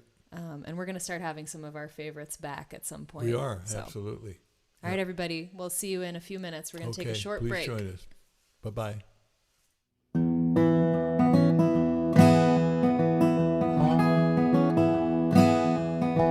Every night I have the strangest dream these ghosts are talking to me, lay down in my bed, and I can hardly sleep. These homeland blues have got a hold of me. Well, I went over to my cousin's house to see if we couldn't figure it out. He said it's plain to see you got them homeland blues. What hope have I got if what you're saying is true? And I got them homeland blues. Don't you know I got them homeland blues?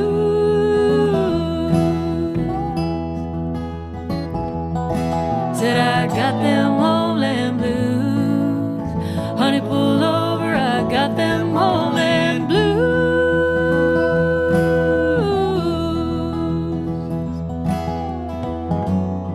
The sooner I book my ticket, the sooner I'll come running back to you.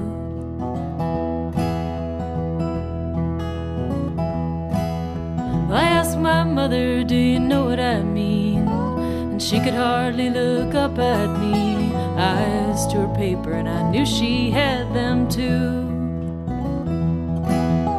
Eyes on her coffee, and I knew she had them too. Have you ever missed something that you never even had? You're down so low and you feel so bad. That's when you know you got them homeland blues. That's when you know that you got them homeland blues. And I got them homeland blues. Try to tell you I got them homeland blues.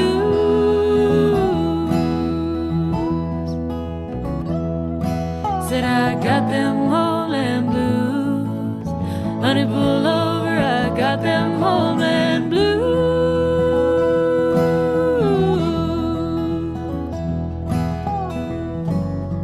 The sooner I book my ticket, the sooner I'll come running back to you.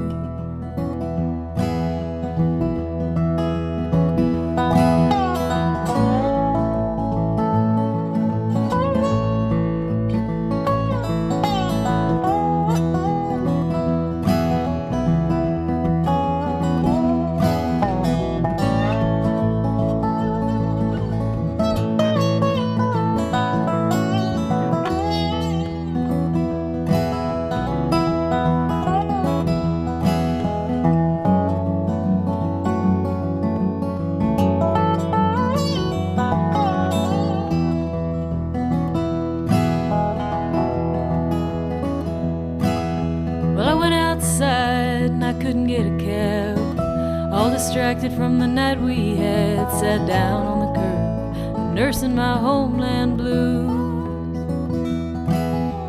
Down on the curb and I'm nursing my homeland blues.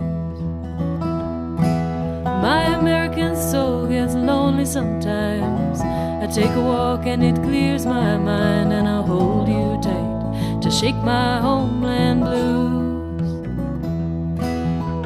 Hold on tight just to shake my homeland blues. And I got them homeland blues. Don't you know I got them homeland blues?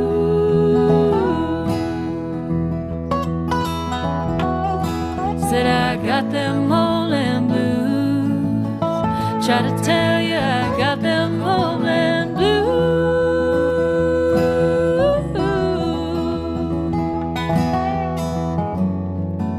Is where I left it, the sooner I'll come running back to you.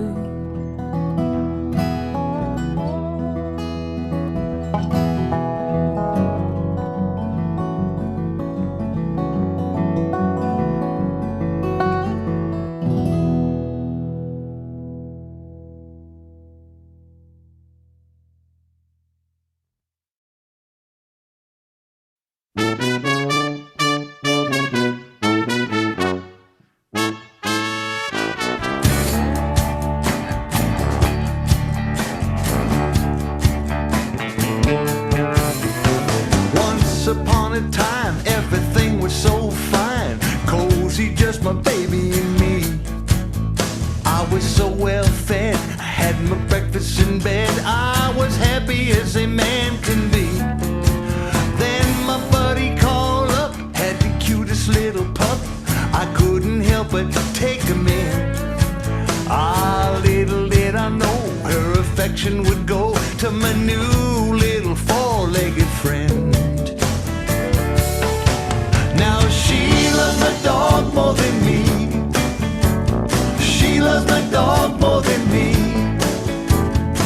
I love my dog, and she loves my dog, but she loves my dog more than me.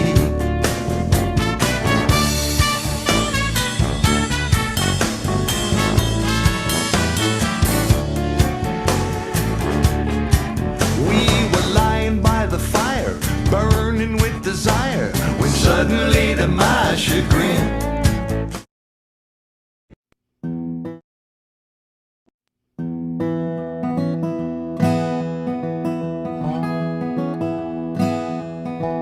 every night I have the strangest dream. All these ghosts are talking to me. Lay down in my bed and I can hardly sleep. These homeland blues have got a hold of me. Well, I went over to my cousin's house to see if we couldn't figure it out. He said it's plain to see you got them homeland blues. What hope have I got if what? Hey everybody. Hey. Hello friends. Thanks for joining us. Ooh, it's the core crew right now. The core crew. I like it. Hey, Storm. This is intimate. Jason, Thomas. Hey, everybody. Carolyn. So nice to see you. Yeah. Folks, if you decide you want to join, anyone who's still watching on the streaming sites, you can still join the Zoom room anytime during the after party. So there are apparently three more squares, but no names or pictures. I don't understand that one at all. Don't think too much about it. Oh, here comes M. Stop. I know an M that's EM, but I want to just, if Freebo, if you're up for it, I want to get through some of these questions that we had saved because some of them are good. Boy, you're really getting down. You Can must be I? hungry. Are you hungry? I mean, yes, but I thought there was a couple of good questions in here. But I have one question, Carolyn. Why are you smiling so much? Oh, you wait, gotta can't hear you. unmute, You gotta Carolyn. unmute. Still can't hear you, Carolyn. There you go. You're There good. we go. Okay. Now you can talk. You're unmuted on Zoom, but it looks like we can't hear you. You might have the wrong microphone selected, Carolyn. Shoot, I wish I could read lips. Carolyn, could you sign for the crowd? Maybe they. Carolyn, you know how to sign? I knew she would. Well, Freebo, I thought maybe you could explain your double capos because somebody had asked about that. The double I want you to read the question because it was worded very well, I think. It I is want you to worded read very the well. question. Specifically, the question is... wait a minute. No frets on the bass, but two capos on the guitar. What kind of witchcraft is this? Well, Great who question. said that? Casey Carrie. said that. Casey yeah. said that. Well, I love it. it is witchcraft. Bless which you. made me sneeze. Bless you. Witchcraft made me Oh, sneeze. Carolyn, we can Carolyn, hear you now. we can hear you. Carolyn, now that we can hear you, before I answer the question about the capos, why are you smiling? It's a great smile, by the way. I'm not high, but it's happy. because I'm here with you guys. Oh, Oh, good. well, Good. thank you. Well, it's good to see you. Thanks for coming Thanks on. for And thanks for coming. being on the chat, on the shows. I recognize you from quite a few shows, so thank you for that. Yeah, I like you guys. Oh, Okay, good. We like let me you too. explain the double capo thing, if anybody cares. Obviously, Casey, Hopefully Casey's he's not still going to be here. able to see us, but... Yes, he is. Everybody can still see on Zoom and YouTube right now. Oh, they I can. mean, it's on. Even though we can't see them.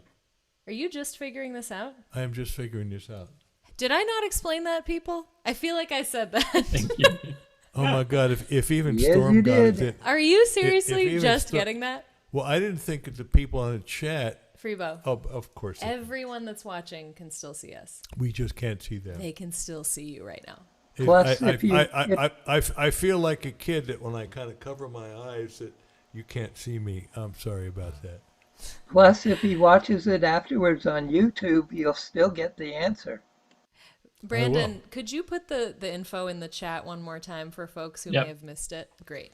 Yeah. Yeah, folks, you can actually still join us in the after party if you want to be among these crazy people with us.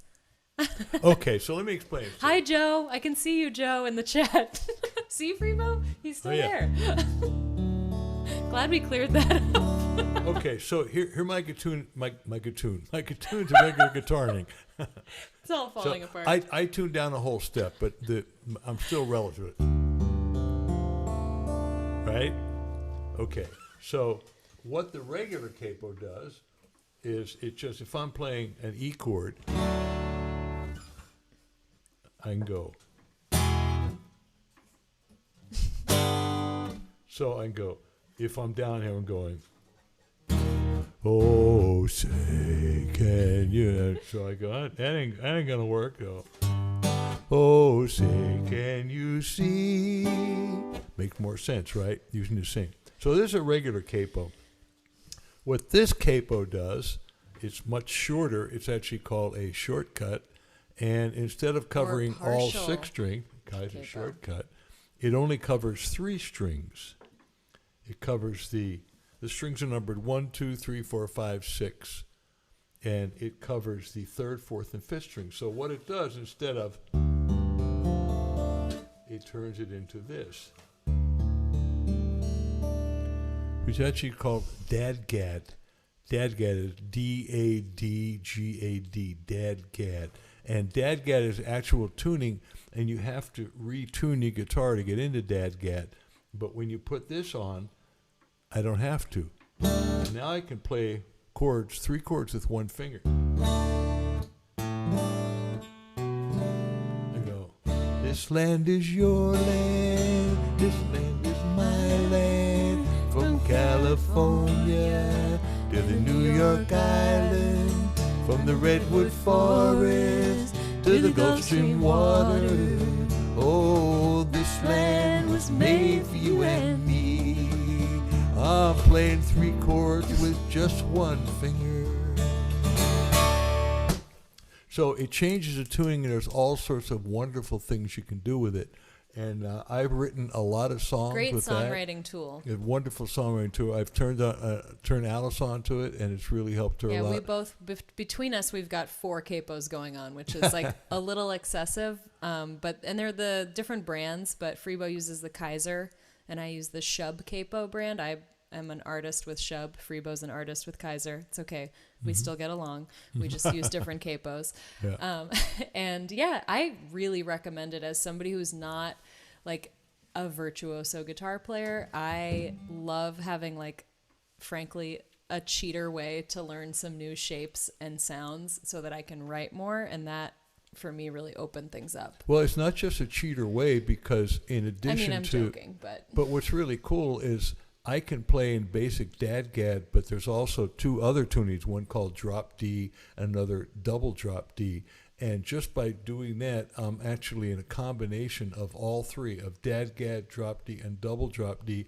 And when I go up the neck, I'm in regular tuning. Hey, Freebo. So it's really fantastic. Do you teach guitar? Do I teach? Do you teach? I do teach guitar. Maybe if you you know should anybody who mention that. wants to, I teach guitar, and I teach bass, and I teach songwriting, and I teach singer-songwriter, and I teach performing, and I teach myself occasionally. And so if you know anybody, just get in touch with me, Freebo at freebomusic.com. Does anybody who is in the after party want to say hi, ask a question, or make a comment? This is Tom. Hey, Thomas. Hey, Thomas. How you doing? Great. Freebo, I loved your birthday show. Oh, my God. I had so much fun. Right? Oh my God. You guys are hardcore. Were you singing in the car or something? Was that like, what's his name? The late night TV host, Carpool Karaoke or something? Yes. We should be on that. That was, you should talk a little bit about your birthday show. I mean, it was well, wild. I think most of these people were on it, weren't you? Yes. Raise your hand if you're at my birthday show. It was great. Oh, so you were all there. Yeah. I'll just say we had the worst possible scenario with live streaming that we've had, which is actually amazing that in a year, and Brandon and I were talking about this, that in all the shows we've all done, that this hasn't happened is actually kind of a miracle. But the power went out 15 minutes before we were supposed to start the show, and I was like so excited to be the sound guy. I was like in the corner just like ready with my camera switcher. I had like the whole thing set up. I was like had my coffee. I was just relaxing in the corner. Freebo was ready. The sound check was done. And then everything just went out and we just froze. Like, is this really happening? And then I basically threw the equipment and Freebo in the car. Alice was a champ. She was just like, "Drive!" sprung into action, said, Freebo, we can't stay here. I'm kind of going, oh, It was pretty- I'm so disappointed. And I can like, say "Get it now. in the car." I kind of get into fuck me mode, you know. But how many of you were? Any of you get my newsletter? I haven't yet. Storm does. Do me a favor. Send me an email, freebo@freebomusic.com, and I'll sign you up. It's free. But I just wrote a nice piece about it. But we all do that, you know. Fuck me, you know. I mean, I call it the pity pot. You get on the pity pot, it's like, oh God, why does this happen to me? And there's a wonderful author named Julie Cameron who wrote an incredible book called The Artist's Way. Amazing And she book. said in there, it was huge for me. She said, instead of going, why me? And that's what it was, why me? And Alice said, Freebo, this seemed to happen to you a lot. And I go, it does true. seem to happen to me a lot. Why me? She says, instead of why me, change the narrative to what now? And that's really huge. It's a really good way of saying, okay, shit happens. I can't do anything about it. Acceptance, all of those spiritual lessons, but what now? And Alice just popped right into that what now, and that pulled me into it. And Well, and also you had two of the greatest singer-songwriters in the folk In the world, Americana yeah. genres waiting in the wings on Zoom, ready to come in and do what they thought was going to be one song. both agreed to do one song. Turns out Chris Smither and Jack Williams ended up opening the show for 45 minutes, which was a lifesaver and was also Incredible so for you good. guys. Like, I can't imagine a better beginning to a show, Me neither. period, than watching the two of them go back and forth. So And if I had asked them to do it, they probably would have said, no, thanks. But Yeah, they had no they were choice. kind of forced to. it was great. It was Yeah, great. it worked out well. Thomas, can't Thomas, hear you. you're muted. You're muted. Hold on. We see you talking. Okay, you're unmuted. There you go. Okay. All right, real quick. Another artist. Have you ever heard of Seth Walker? No. All right, you may want to check him out, and I'll send you some contact info on him. He's a great guy, about 40 years old, really a good guitar player, a singer-songwriter, and a bluesy guy. Okay. You might like him. I'll send you some info. You may want to check him out. And Great. he's a professional like you all, okay? Okay. He's not just some guy you know from, like, you know. No, he's not just some, you know, not a New Yorker. No, he's down from Asheville, North Carolina. He was homeschooled. He's got an interesting backstory. In fact, he wrote a book. He does poetry, and he just wrote a book. I bought his book. It was like a Kickstarter. And poems, painting, singing. He's a cool dude. Okay. Cool. All right. Now, quick thing, last one. You know, Vincent does a lot of research, and I know he does that. And He you sure guys does. may hate me for this. And I can't believe I haven't checked yet. But Freebo, what is your full name? Oh man, you're just gonna have to research it. You know, I mean, up until somebody got it, you know, it was just a great secret, and I was just really digging it. It's Freebo, Freebo. I just Freebo, and Facebook is Freebo F Freebo because they asked me for a middle name, so I went okay, how about F? But I mean, honestly, Thomas, I just go by Freebo, and the more people ask me what's your real name, the more I don't want to tell them. I'm just being honest with you. I know, that's cool. No, that's interesting. I Tell them thought the maybe story I about... should know it. No, nope. It doesn't really matter, you know. Tell them how it the came really to be. interesting thing is that Storm has been my name all my life, and Facebook won't believe it's a real name. Really? Because they call you Just Storm, is it? Or something Storm? What is your... No, I actually tried, you know, my real name, and they said, please put in the name that your friends know you by. You're like, Well, I'm glad I got Man, Facebook early Facebook on because, sucks. you know, at least they went for the Freebo bit and Freebo F Freebo. So they bought it. Tell us where your name came from. Well, it actually came from an acid trip in 1967. I'm sure none of you people have ever done that. Thomas, I'm guessing you never did it, right? I haven't. I knew that. I just felt Carolyn that somehow. is I'm guessing sanctimoniously I'm shaking her guessing head. Carolyn did it. Yeah, she did. Look at that. I'm guessing Storm did it. I have no doubt. Jason laughs at almost anything. I'm not sure whether you did it or not. Give us a thumbs up if you did. He didn't. Oh my God. I haven't either. Alice hasn't done it either. I'm too scared. Well, it's some pretty heavy stuff. I would like to say, a lot of people say it'll turn you upside down. I'd like to say I was upside down, acid turned me right side up. But the bottom line is, well, I was beginning to grow my hair long, and I used to try and kind of comb it like wouldn't be like the Beatles, and my hair just wouldn't do that, and the wind would come on and go, and it would just be up like that. It would stay there. So one day I washed my hair and I didn't do anything with it, and I went downstairs. My buddy said, and he's a photographer, cool guy. He said, "What'd you do to your hair?" I said, "Nothing." He said, "Well, I love it. It looks good." And it was kind of the beginning of my afro.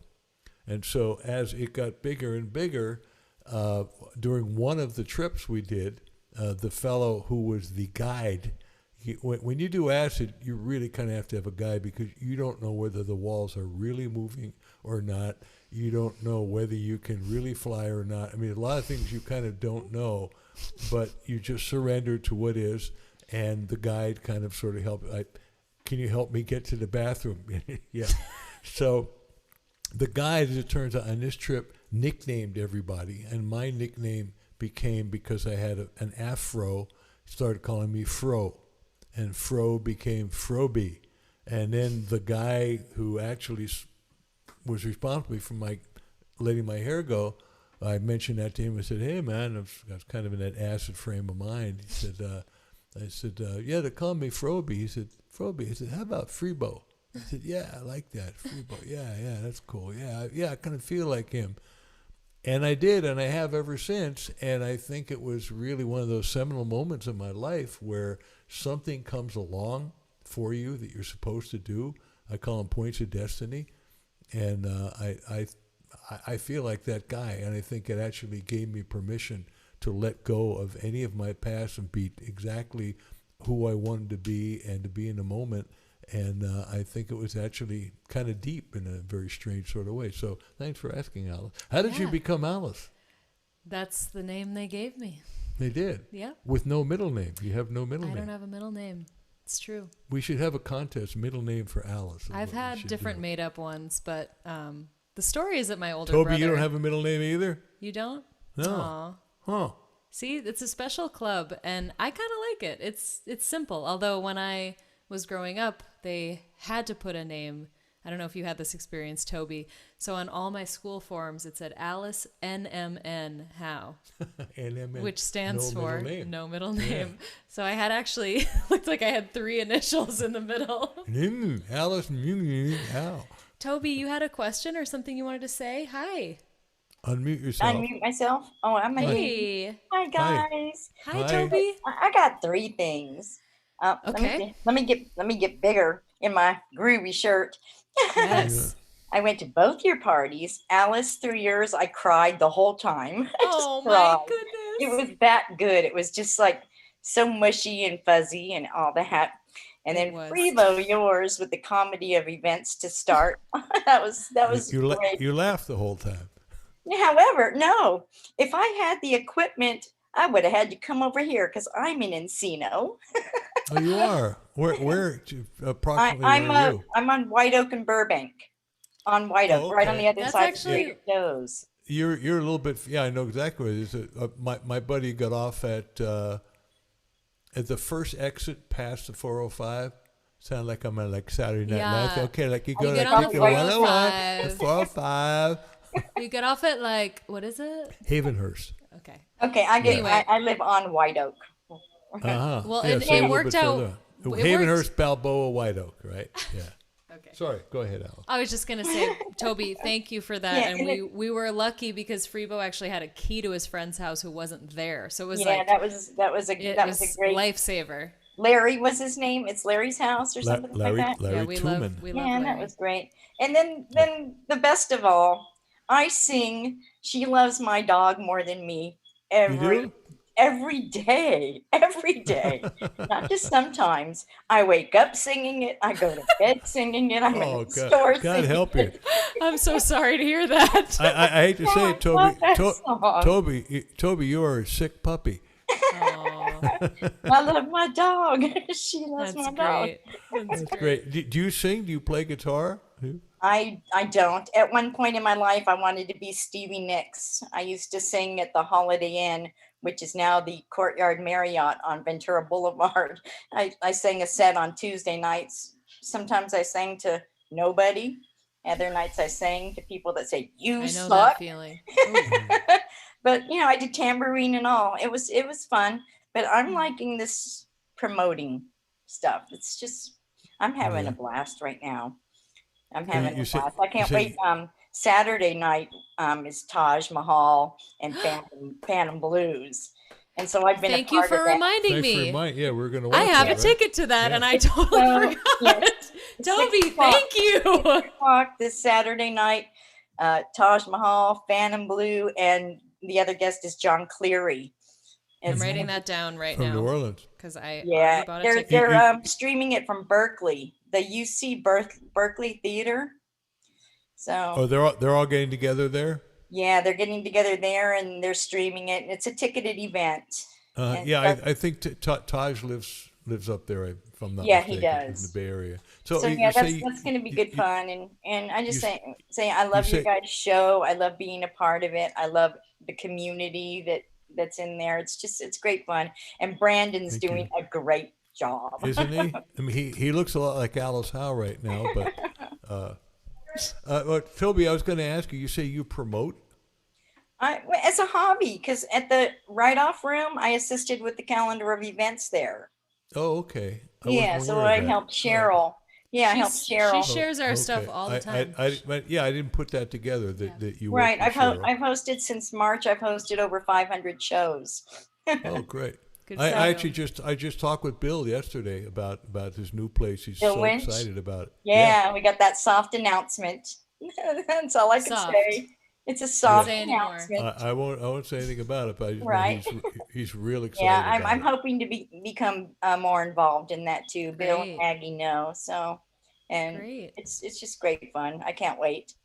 Great. It's gonna be Excellent. a while. That's Thanks great. for bringing that up too, because I miss everyone so much. I was there I know. 4 to 5 times a week. I miss Yeah. it a lot.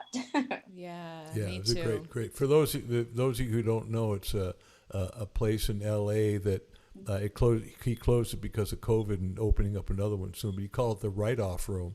He called it the write-off room because his business all of a sudden did incredibly well, and he had all this money that he had to put somewhere.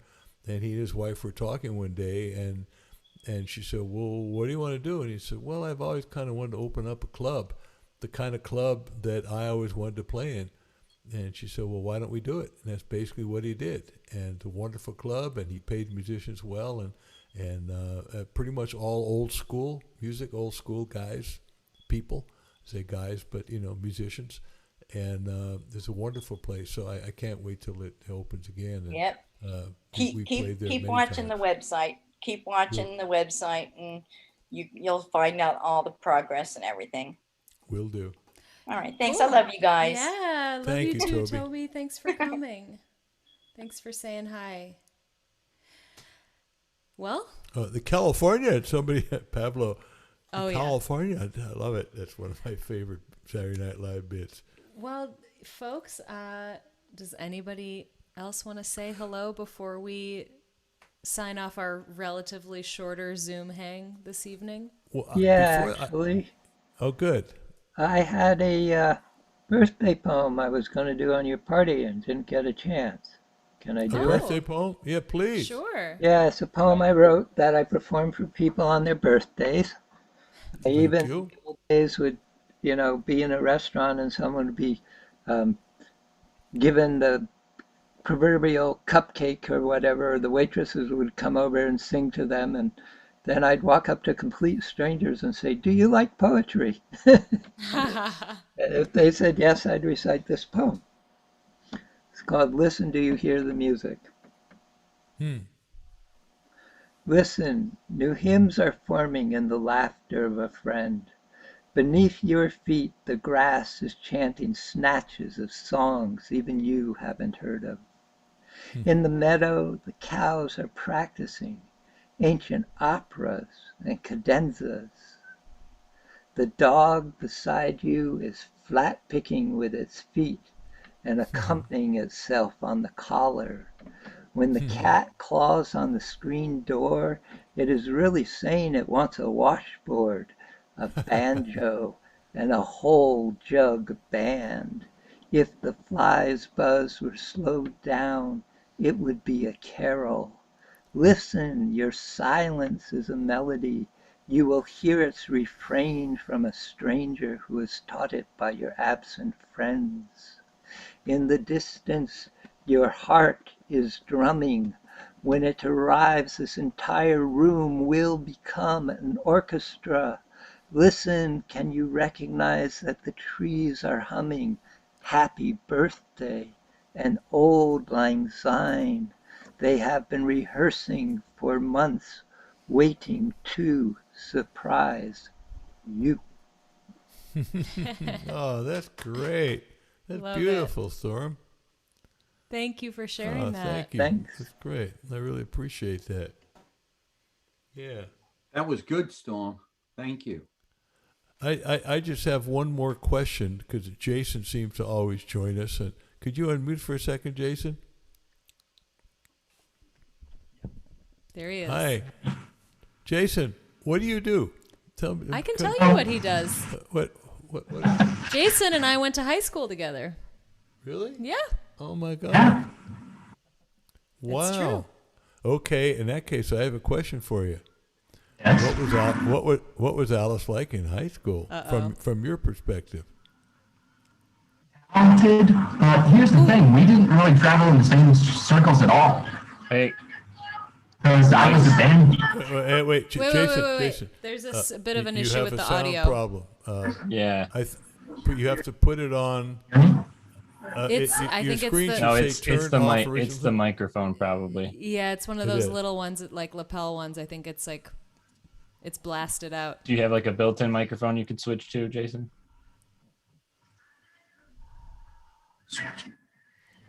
One moment. Well, I'll tell you what the way that I remember, and I don't remember what his project was, but I was involved in something at the end of our senior year where we were actually allowed to do an independent project, and as a result, basically get out of the last half a semester of school, which was amazing. And my project was recording my first demo CD. So that was pretty cool. And I know that Jason was aware of that, and he actually has a copy of it from way back then. So he's got the deep cuts. Wow. Work now. Sorry.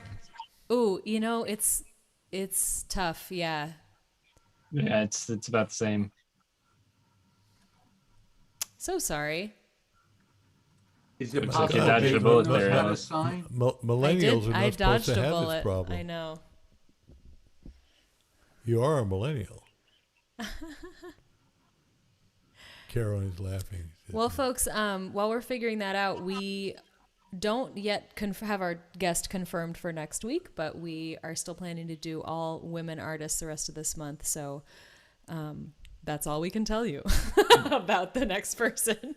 Although at the end of this month, the one we do have confirmed, just to get you excited about it, on the 31st, because March has 5 Wednesdays, is 2 of our dear friends, Heather May and Chris Matthews, and they are 2 solo artists who perform together a lot. They are just wonderful people and wonderful musicians, and we're going to have so much fun talking with them. So Heather May and Chris Matthews on the 31st of March.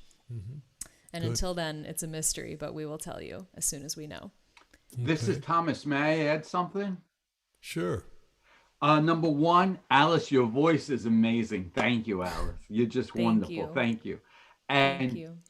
Freebo, those three guests you had, Harold, Jack, and Chris, they were all wonderful. I'm really going to dig further into Chris Smithers and even Harold a little bit. And Jack was great, but Chris was something special for me. I'm going to dig into that. Chris is amazing. Chris has a whole bunch of records and is a wonderful songwriter, just a superb lyricist, great guitar player, and has this wonderful kind of a folk blues, country blues style, and a great sense of humor. I mean, when you really get into his lyrics, I mean, they're deep and they're funny and really good. Alice has become a real fan of his. Yes. Is he U.S. born or British or? He seems like foreign, but he is from the U.S. He's New like Orleans. got that. He's Yeah. like highly cultured, but like so cool. Chris is just like indescribably cool, so it seems like he must be European, but he's not. He's from New Orleans. Yes. Yeah. One other thing, Freebo, any comment? Did you play with Neil Young? I sang on a Neil Young record. I sang on Living with War, his very, very political record, the protest for the Desert Storm, for the second Desert Storm thing. And I've jammed with him here and there, but that was when I had the only professional contact. I also smoked some hash with him one time. Awesome. I love his music. So, you know what? If you don't mind me asking, Freebo, do you like Billie Eilish or do you not like Billie Eilish? You know, I honestly don't know her music as well as I should. I have a lot of respect for her, that she really follows her own muse. I think it's fascinating that she made it the way she did, almost without trying. I wasn't completely knocked out by what I heard, but I must admit that I'm shamefully ignorant of the rest of her music, so I feel like I should definitely give another try. And Alice? I think she's really cool. I mean, as far as like mainstream music is concerned, I read an interview with her in Vogue, that she just seemed like a very interesting, smart person who really does like follow her own beat of her own drum. And I love that she works with her brother. And, it's not my favorite style of music, but I have respect for anybody who seems authentic, and I would say that she does seem that way. And I also think she has a really pretty voice. Yeah. All right. Yeah, I have to add this. Do you know that she has Tourette's? No. Mm-mm. Did not Okay. know that. If you want to spend 2.5 great hours, and I'd love you, especially Freebo, from your road warrior history, 2.5 hours, and it's a documentary on one of these. Yeah, I gotta tell, it's unbelievable. The torture this poor thing went through from the time she's 17 to 19, you cannot believe it. I mean, I'd love to hear your feedback if you watch, and a whole different respect for her. I know, I'm Just really think about interested to see that. No, that's great. I love documentaries about artists and musicians, and that's great. I loved the one about Lady Gaga. I was just thinking about that today. She's so cool too. But I think yes. I think Jason might be ready to try again. If Jason, okay. you ready to try again? Let's see. Work now. No. We'll have to do a separate sound check with you, Jason. Yeah. And just a quick hello to Smoke Steve, who came in. How you doing? Hey, thanks for joining us. Yeah. Thanks for watching. Nice to see you. It's always nice to see people's faces. My God. There you are. There it is. It's a Got good the face. headphones on. Well, All right, you guys. Thank everybody. Thank Thank you you. for joining us. This intimate little thing here. I think Smoke Steve wants to take us out with a riff here. I could see he's a shredder. I can tell. I can already tell you're doing all that lead crap. I mean that lead shit. I mean that lead stuff. Shut up, Freebo. But I can't hear you, man. You're muted. Looks good though. Let's hear a riff. Take us out with a riff. Sorry, I didn't know I was actually going to be on. Thank you. You don't have you showed to. up You don't with your have damn to be. guitar. I mean, come on. I thought I was just going to be hanging here.